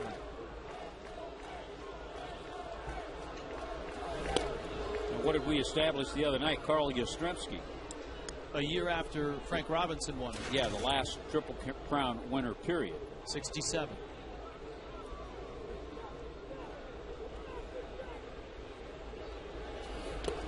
I think the Triple Crown for Frank Robinson might have been sweeter in '66 because he proved to the owners of the Cincinnati Reds that he could still play. I think the Reds, there were a lot of bitter feelings by Robinson when he was sent from Cincinnati to Baltimore. Coughlin is there. He makes the catch. Coors Light freeze can. We're going to freeze Ronnie Paulino. It's a thing of beauty. Watch Paulino set outside to kind of maybe decoy Jason Bay. Now he moves inside. He wants the fastball right there. And that's exactly where it was. Frost-brewed Coors Light freeze can. Francoeur goes after the first pitch and fouls it back.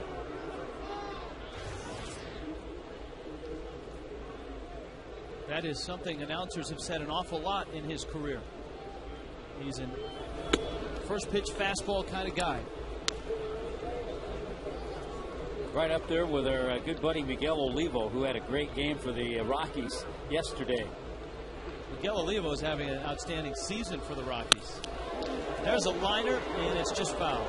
Miguel Olivo in the first game of the doubleheader, second game was rained out against the Phillies in Denver, was 5 for 5, and the fifth hit was a walk-off home run.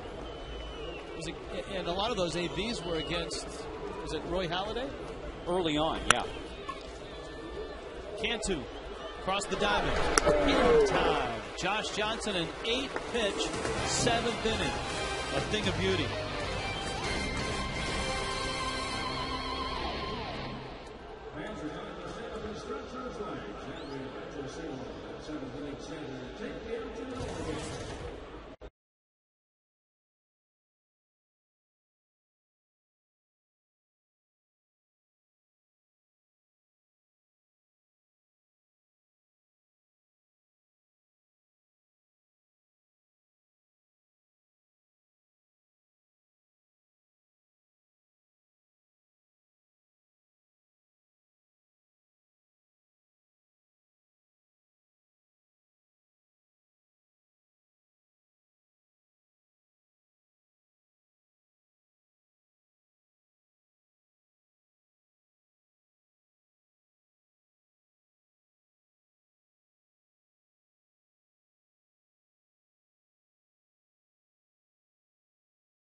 Over at third base. Brian Barton playing second base tonight. One more. Jorge Cantu. It's been that kind of night. It's a 1-1 tie. Locked up are Johan Santana and Josh Johnson. Cody Ross, Ronnie Paulino, and Gabby Sanchez. First pitch swinging foul back. We check in with Allison Williams. Allison? Well, guys, you may notice a slight difference in Johan Santana's delivery from when we saw him on opening day. The staff felt like he was tipping his pitches for some time, and then 2 outings ago against Philly, he allowed 10 runs in 3 2/3 innings. So they made an adjustment to where he starts. He used to start with his glove up high, kind of by his mouth. Now he's got it locked in, kind of down by his hip in his midsection there. And yes, while the worst outing did come against the Phillies, they feel like it was because he was tipping his pitches, not because they were stealing signs, guys. Hud, what do you think about that whole sign-stealing caper the other day? Well, it's to me, it's a no-no. It always has been in the game. Signs have been stolen before. I mean, in a professional way, but not in that way. The professional way is that how do you professionally steal a sign? You're a second baseman. You're a shortstop. You go through sequences. Yep. You're a first base coach. You might see the catcher give you signs. You might not be hiding them. You might check the third base coach. You might be able to get patterns that he's doing and steal his signs. Runner at second obviously can see the sequence of a catcher. You do it that way. You don't do it with a guy in the bullpen with binoculars or a guy hiding in the scoreboard. Paulino takes inside.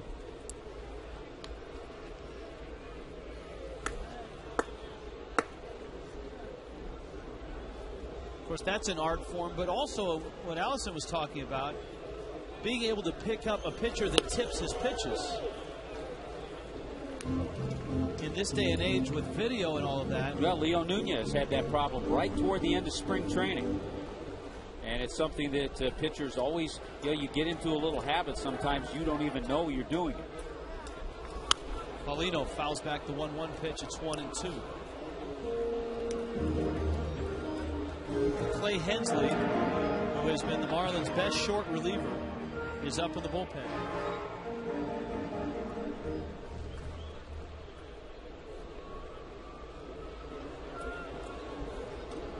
Josh Johnson is 4 hitters away with 1 out here in the bottom of the 7th. And he's at 95 pitches. He's got a little more in the tank. But if the Marlins get something started this inning and they've got a shot to get a run, then you have to pinch hit for him.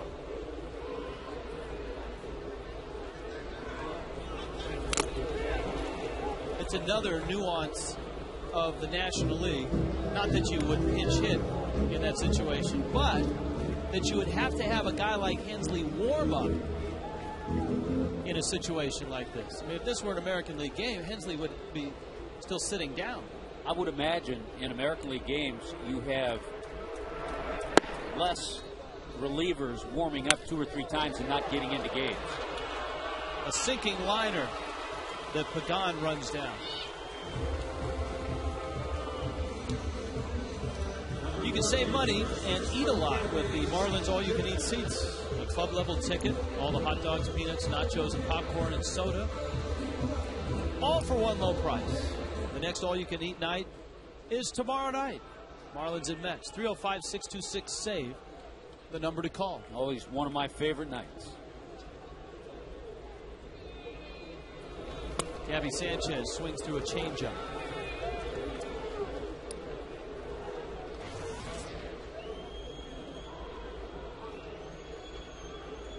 Gabby continues to keep his name up in a lot of the rookie categories in the top 5. You'll see his name pop up. And he's done it from a difficult spot in the lineup. Much of the year he has hit in the 8th spot. Has been elevated at times to hit 2nd. Tonight he's hitting 7th.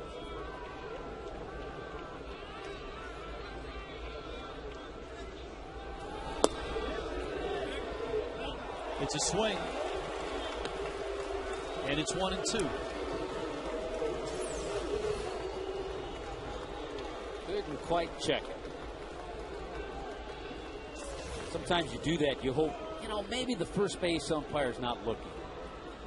Maybe I can sneak that one by. Sanchez hits it to left, pretty deep. Bay going back in the corner. reaches, and it's a fair ball. Gabby around second, and it's going to be a double. Bay couldn't bring it in, and it bounced up over the wall. That was a long run for Jason Bay. Gabby Sanchez 3 for 3 tonight against Johan Santana. This is going to be our checkers double of the game. It looked like it might hook foul. For a minute, I thought it might have home run distance. Jason Bay gets there and just whiffs on it. He got there in time, and the ball landed fair and then bounced over the fence. So now what do you do if you're the Mets? You get Josh Johnson out of the game. You walk Brett Carroll with first base open, and you force the hand of Freddie Gonzalez to pinch hit for Josh. Well, Wes Helms is ready. He's got a bat.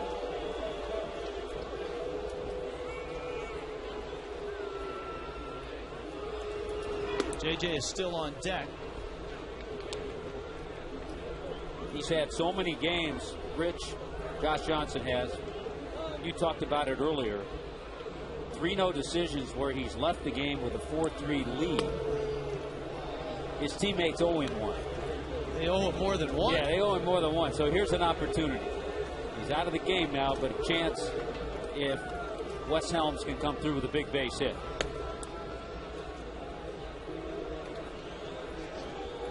So the immediate question is, how has Helms done against Johan Santana?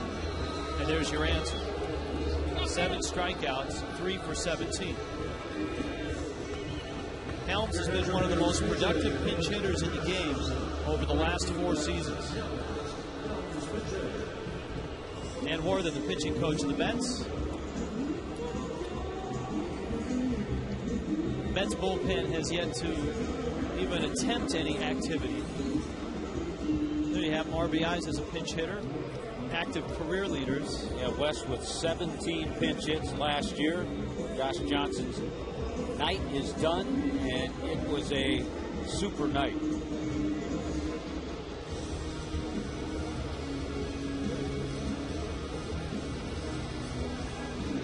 So here comes Helms.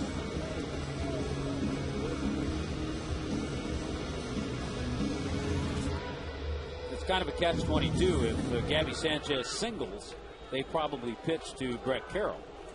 But the fact that he doubled and left first base open, an easy decision for Jerry Manuel.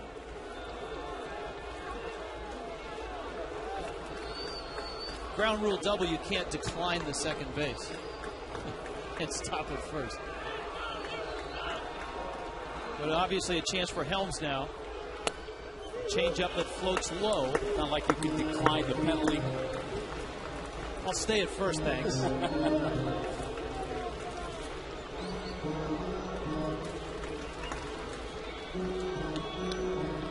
You don't have great speed out there at second base.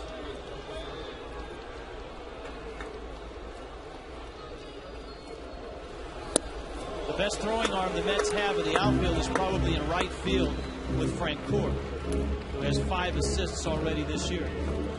And obviously Hensley is going to come in the game. All right, Tommy Hutton, all night long, 2-0 has been a changeup. And we know Wes Helms has watched every pitch that Santana's thrown.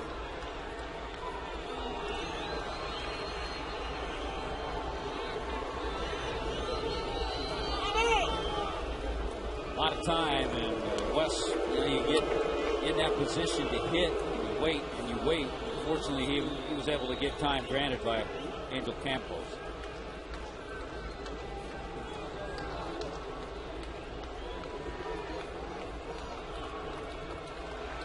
Let's see if 2-0 does bring a change up for Helms.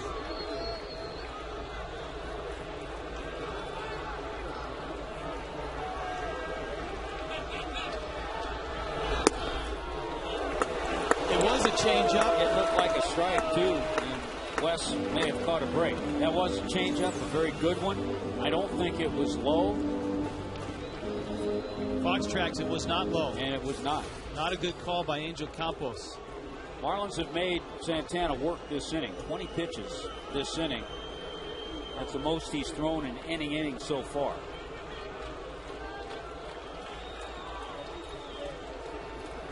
.30 coming. How about a 3-0 changeup? So if you're Helms? Well, this really turned your thinking around. I mean, yes, you would expect a 3-1 changeup, and you're in a position where you can look for it. Doesn't mean he's going to throw it, but you can look for it here. 2 outs, bottom of the 7th inning. Santana's pitch count approaching 100. Marlins have lifted Josh Johnson for a pinch hitter. Gabby Sanchez at second. Brett Carroll, good speed at first with Carroll. Coughlin's on deck. 3-1 coming. Change up. Helms hits it left center field. Pagan has a beat on it, and he is there and makes the catch. West got his change up. Santana got the out.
Only 12 on the road. They are 4-8 and haven't won a series on the road. Dropped 4 of their last 7. Wes Helms will stay in the ball game, and he's at third base. Pushes Jorge Cantu across the diamond. So Clay Hensley comes in to Gabby Sanchez's spot, the 7th spot in the lineup. Well, we've talked about the numbers of Clay Hensley. 27 strikeouts, 6 walks in his 18 and the third innings. Look at that opponent's batting average, 224. He's done a tremendous job in various roles, but I think he's starting to find a little more consistent role now.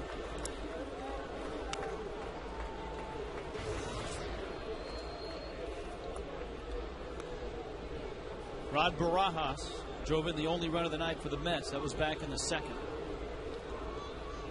Josh Johnson struck him out in the 5th.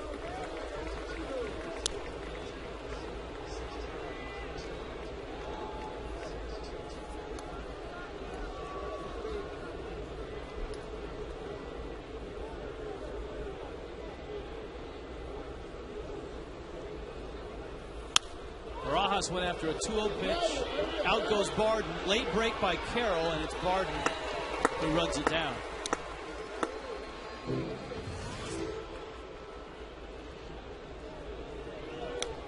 And now the Mets are going to pinch hit for Johan Santana. Well, a youngster that they just called up, Chris Carter. out of Stanford. He was actually drafted by the Arizona Diamondbacks. He was another one of those guys, and we've run into a few of them, that was a teammate of Dan Ugla's and Brian Barden's coming up in the Diamondbacks organization. It's been 2005 in Tennessee.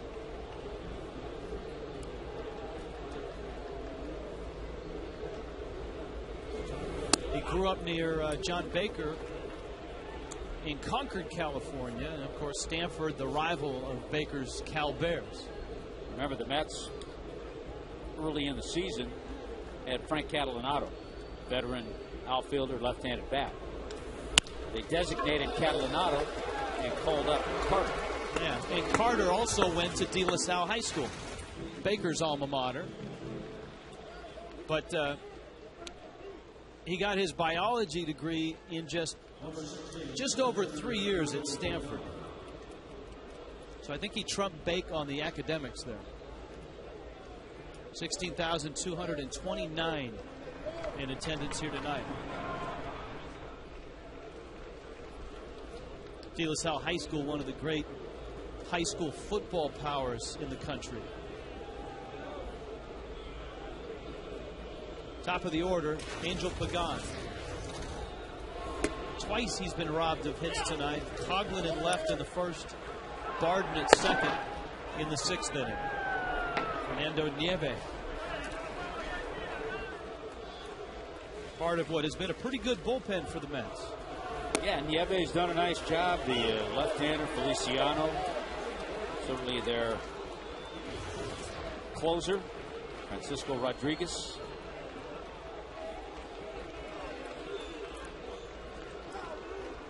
Hensley's out in front 0-2. You can hear Angel Campos barking at Jerry Manuel. 0-2 coming. Who was barking at Campos? And I think if I heard Campos correctly, he said, "I'll run you right now." And I'm sure the Mets are a little steamed at the pitch, the 2-0 pitch to Helms that Santana didn't get.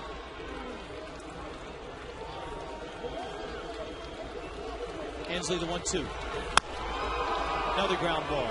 Barden gobbles it up. Clay Hensley goes 1-2-3 through the Mets in the 8th. Bottom of the 8th in a 1-1 game.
No walks and 7 strikeouts.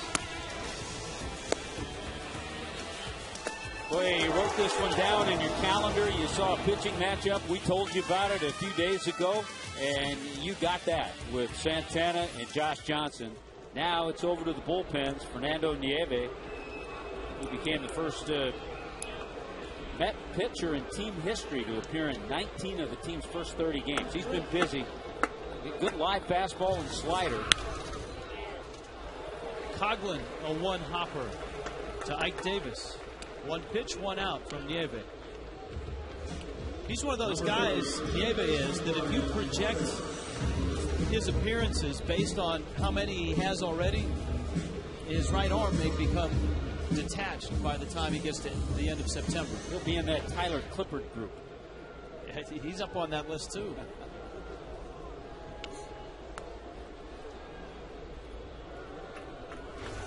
Barden's 1 for 3.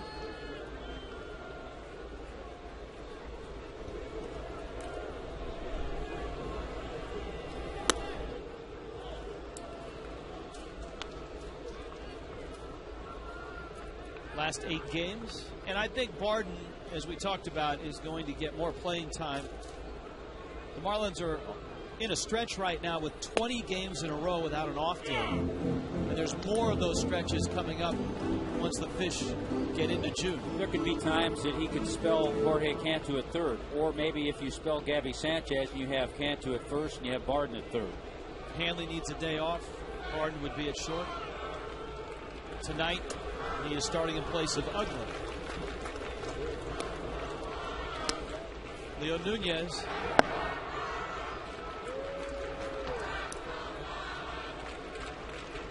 Yeah, Barden's only other start this year was at shortstop.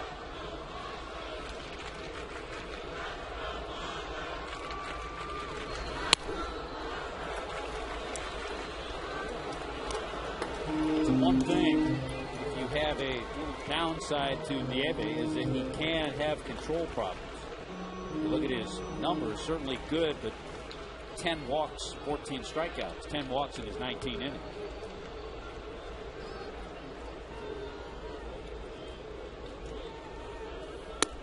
And he walks Barden in front of Hanley Ramirez.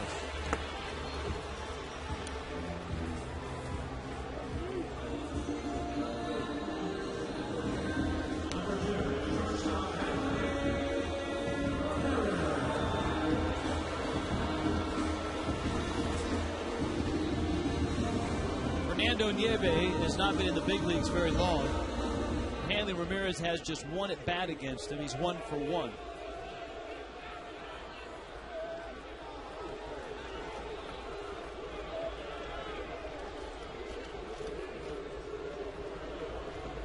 Josh Johnson was outstanding. So was Johan Santana. They both go 7 innings.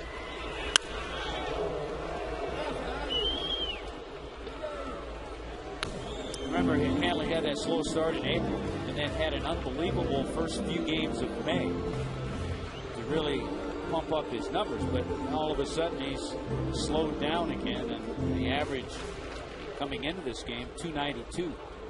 He's at 286 now.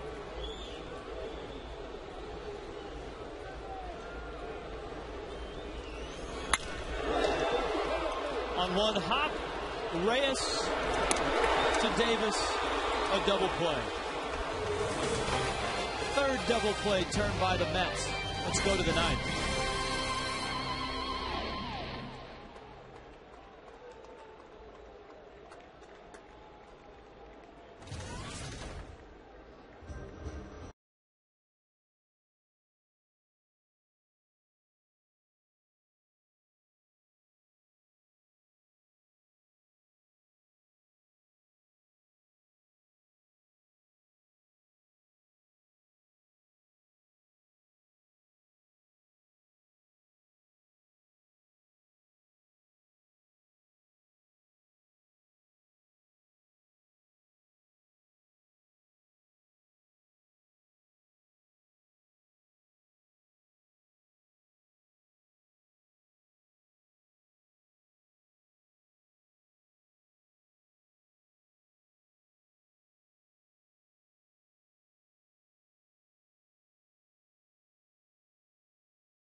Billy the Marlin working hard.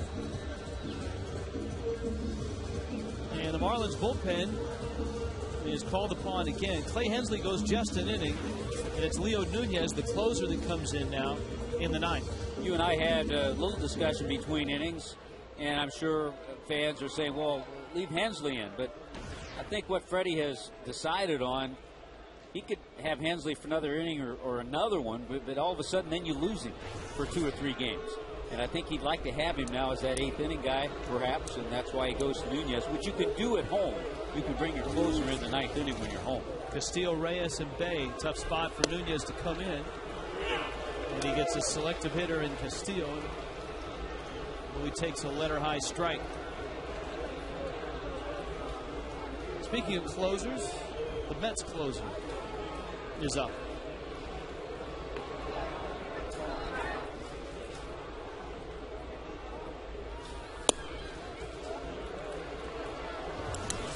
Nunez in Chicago saved a couple of ball games on Monday night and on Tuesday night.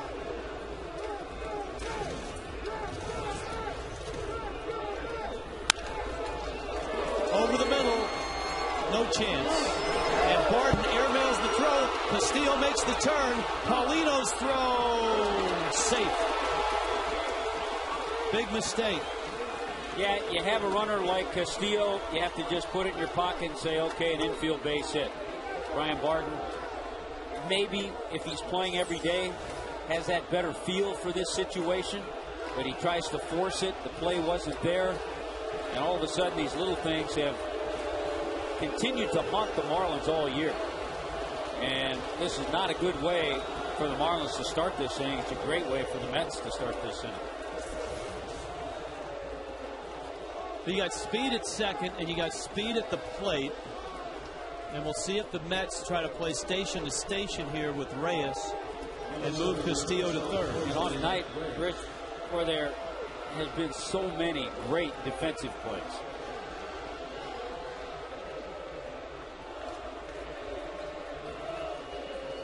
So Reyes is going to try to get him over to third any way he can. Squares the bunt and fouls it off. You know, the funny thing is, a guy like Reyes, who was in the leadoff spot, doesn't find himself in a position to sacrifice that much.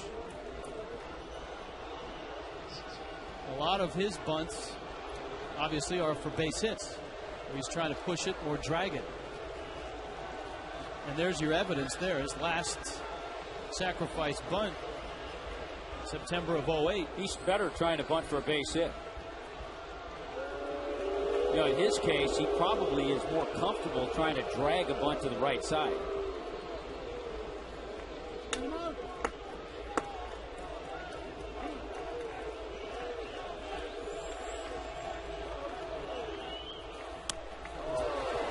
Not a good attempt there. It's 0-2.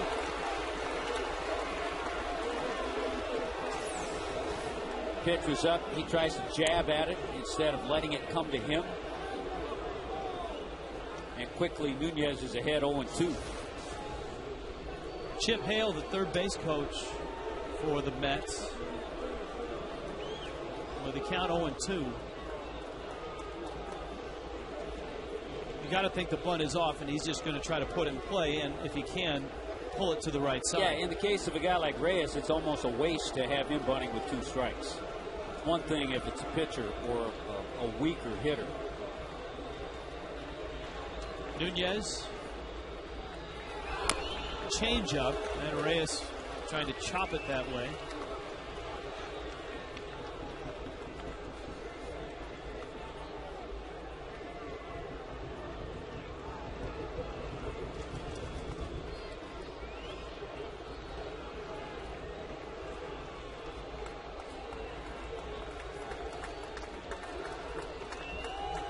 Another 0-2 pitch coming. Oh, almost got away from Paulino.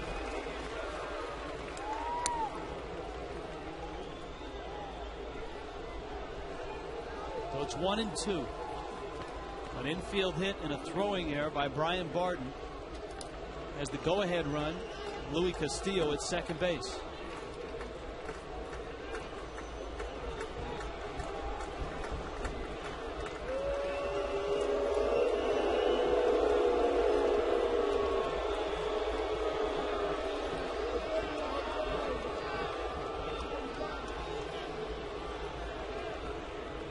One of the best parts of Rojo Johnson's routine, Will Ferrell, was when he came out and put his glove over his mouth to talk to everybody on the mound. Authentic. Either that or it was to hide the beer breath.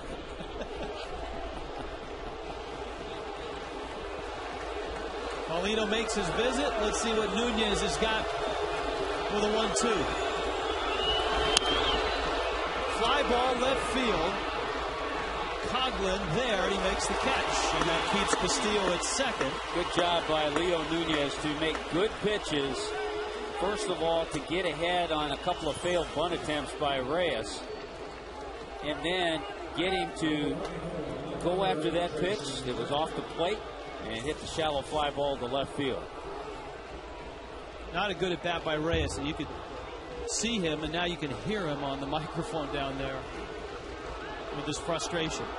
Nunez has got some good hitters still to get. Oh yeah, he's not out of the woods yet. Jason Bay, David Wright, and then Ike Davis. Fastball, ground ball. Helms backing up. Long throw across in time. Boy, that's a tough play, and you can see that West almost got caught in between. His initial move was, all right, I'm going to charge this ball and come get it. Then he realizes if he does, he's going to get an in-between hop. He lays back on it, picks it, and throws across the diamond. Pretty much flat-footed, and is able to get Bay. That's a veteran move.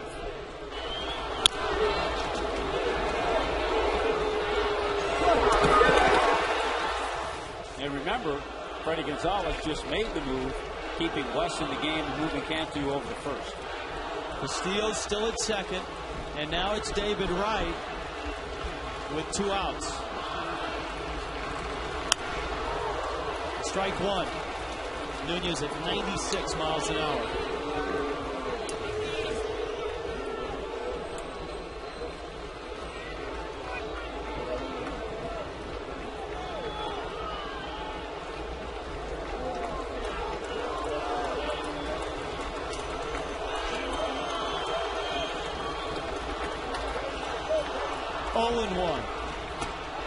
Changeup, he went around. Yeah, home plate umpire Angel Campos did not need to get help from Jeff Nelson at first. You could see it all the way.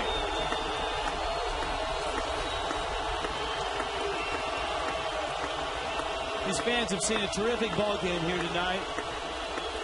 Nunez is now 0-2 on David Wright.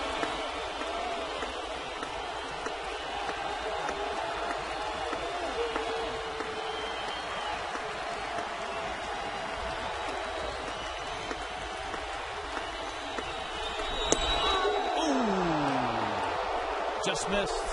1-2. Boy, a little half smile by Leo Nunez, who thought he had the changeup in the strike zone, but you can see Ronnie Paulino reaching for it.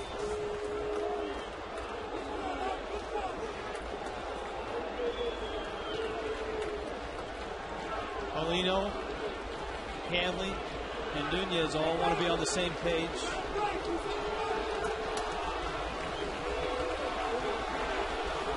David Wright is 0 for 3, is struck out, bounced out, lined out. His 45 strikeouts, second in the National League.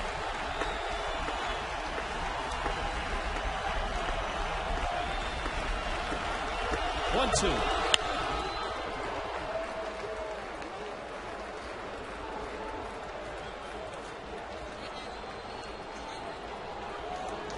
David Wright asking if that was a strike.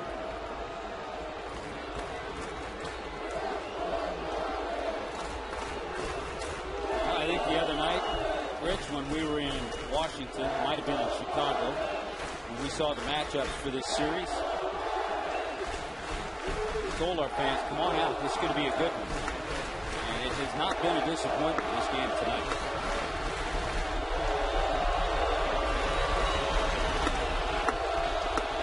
Nunez ready. Another 1-2. Got him! Leo Nunez pitches out of a sticky situation. Runner at second, nobody out. No problem. Bottom of the ninth coming up. 1-1.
Find out what's possible with the nation's fastest 3G network. AT&T, rethink possible. By Corona, kick back, relax.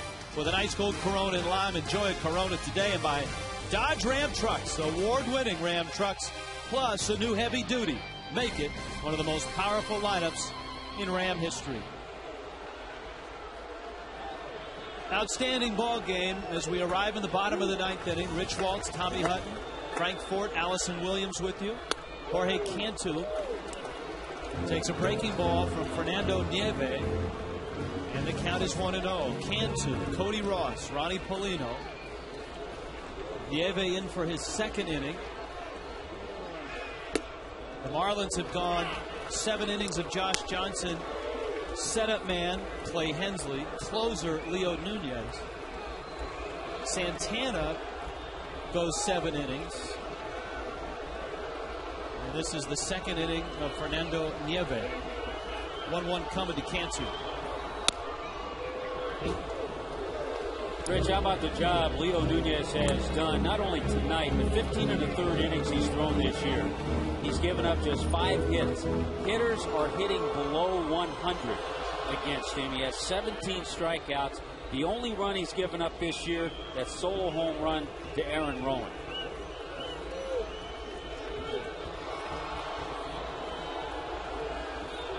One-two. Check swing and a breaking ball. Did not go. And the Mets won't like that. Especially after David Wright went around. Cantu. Look at Wright. He's going, wait a minute.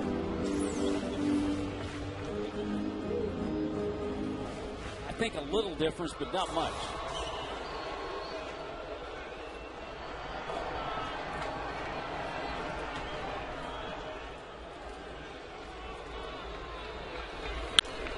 Fastball fouled off. It's 2-2. You see the velocity of Nieve, 96 on that last fastball.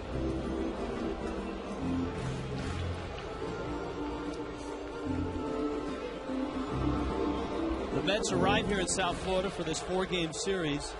2 games over. The Marlins are 2 games under. Cantu, fly ball, left field, Bay back. The track makes the catch. Boy, got a lot of Marlins fans out of their seat with that swing. The fastball was up, and Jorge just got under it a little. Very similar to a ball he hit at Wrigley Field. The wind knocked him down there. This one he just got under. Couldn't quite get the right trajectory. Cody Ross has singled and bounced out twice.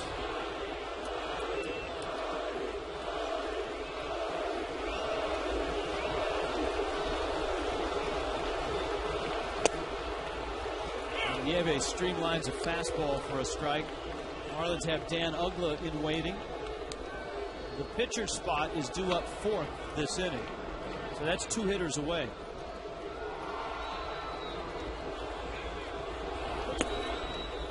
I think if you got into a situation with nobody on base, you'd probably see Dan Ugla. I think if you got to a situation with maybe a man in scoring position, you could see John Baker.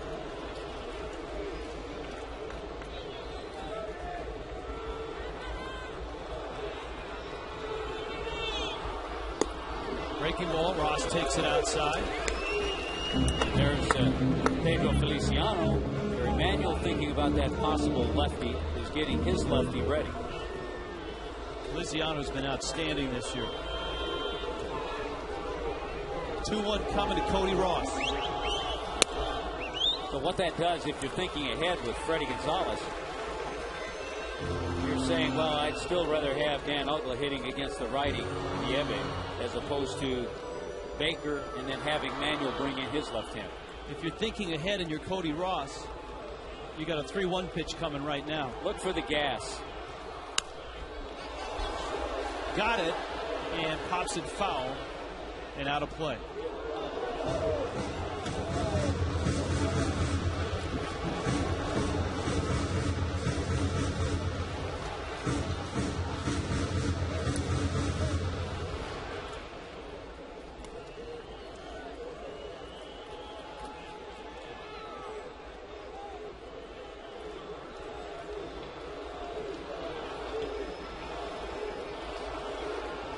Full count to Cody Ross. Just 2 home runs this year.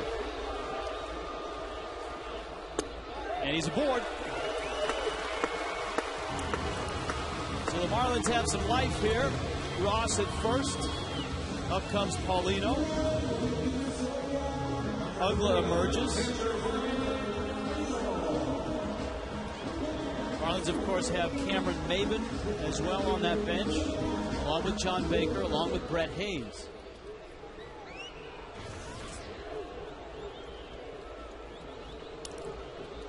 Ross is not a base-stealing threat. Paulino into right field. That's a base hit. Ross around second.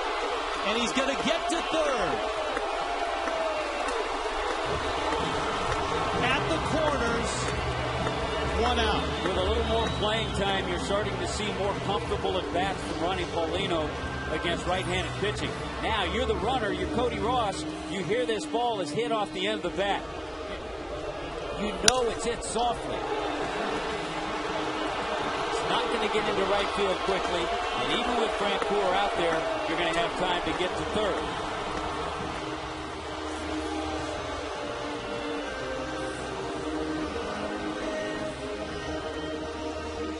Dan Worthen, Jerry Manuel. And here comes Manuel.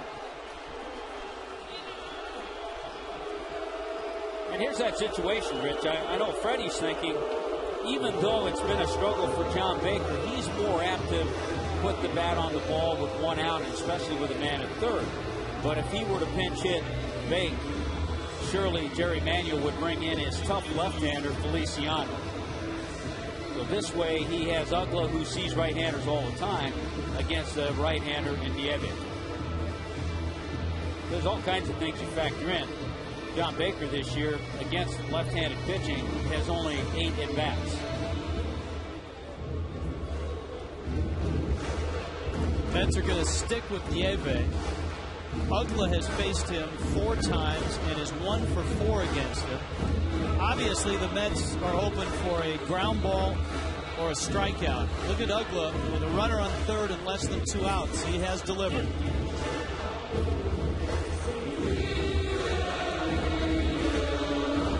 This is where Dan Ugla has to get in that contact mode. Ugla getting the night off because he is 1 for 19 career against Santana. Called upon in the 9th for the game of the balance. Ross at third, Paulino at first. Breaking ball, the derby gets away. Here comes Ross. Ball game. Oh, that's the way to do it. Drive home safely. Marlins walk off with a win.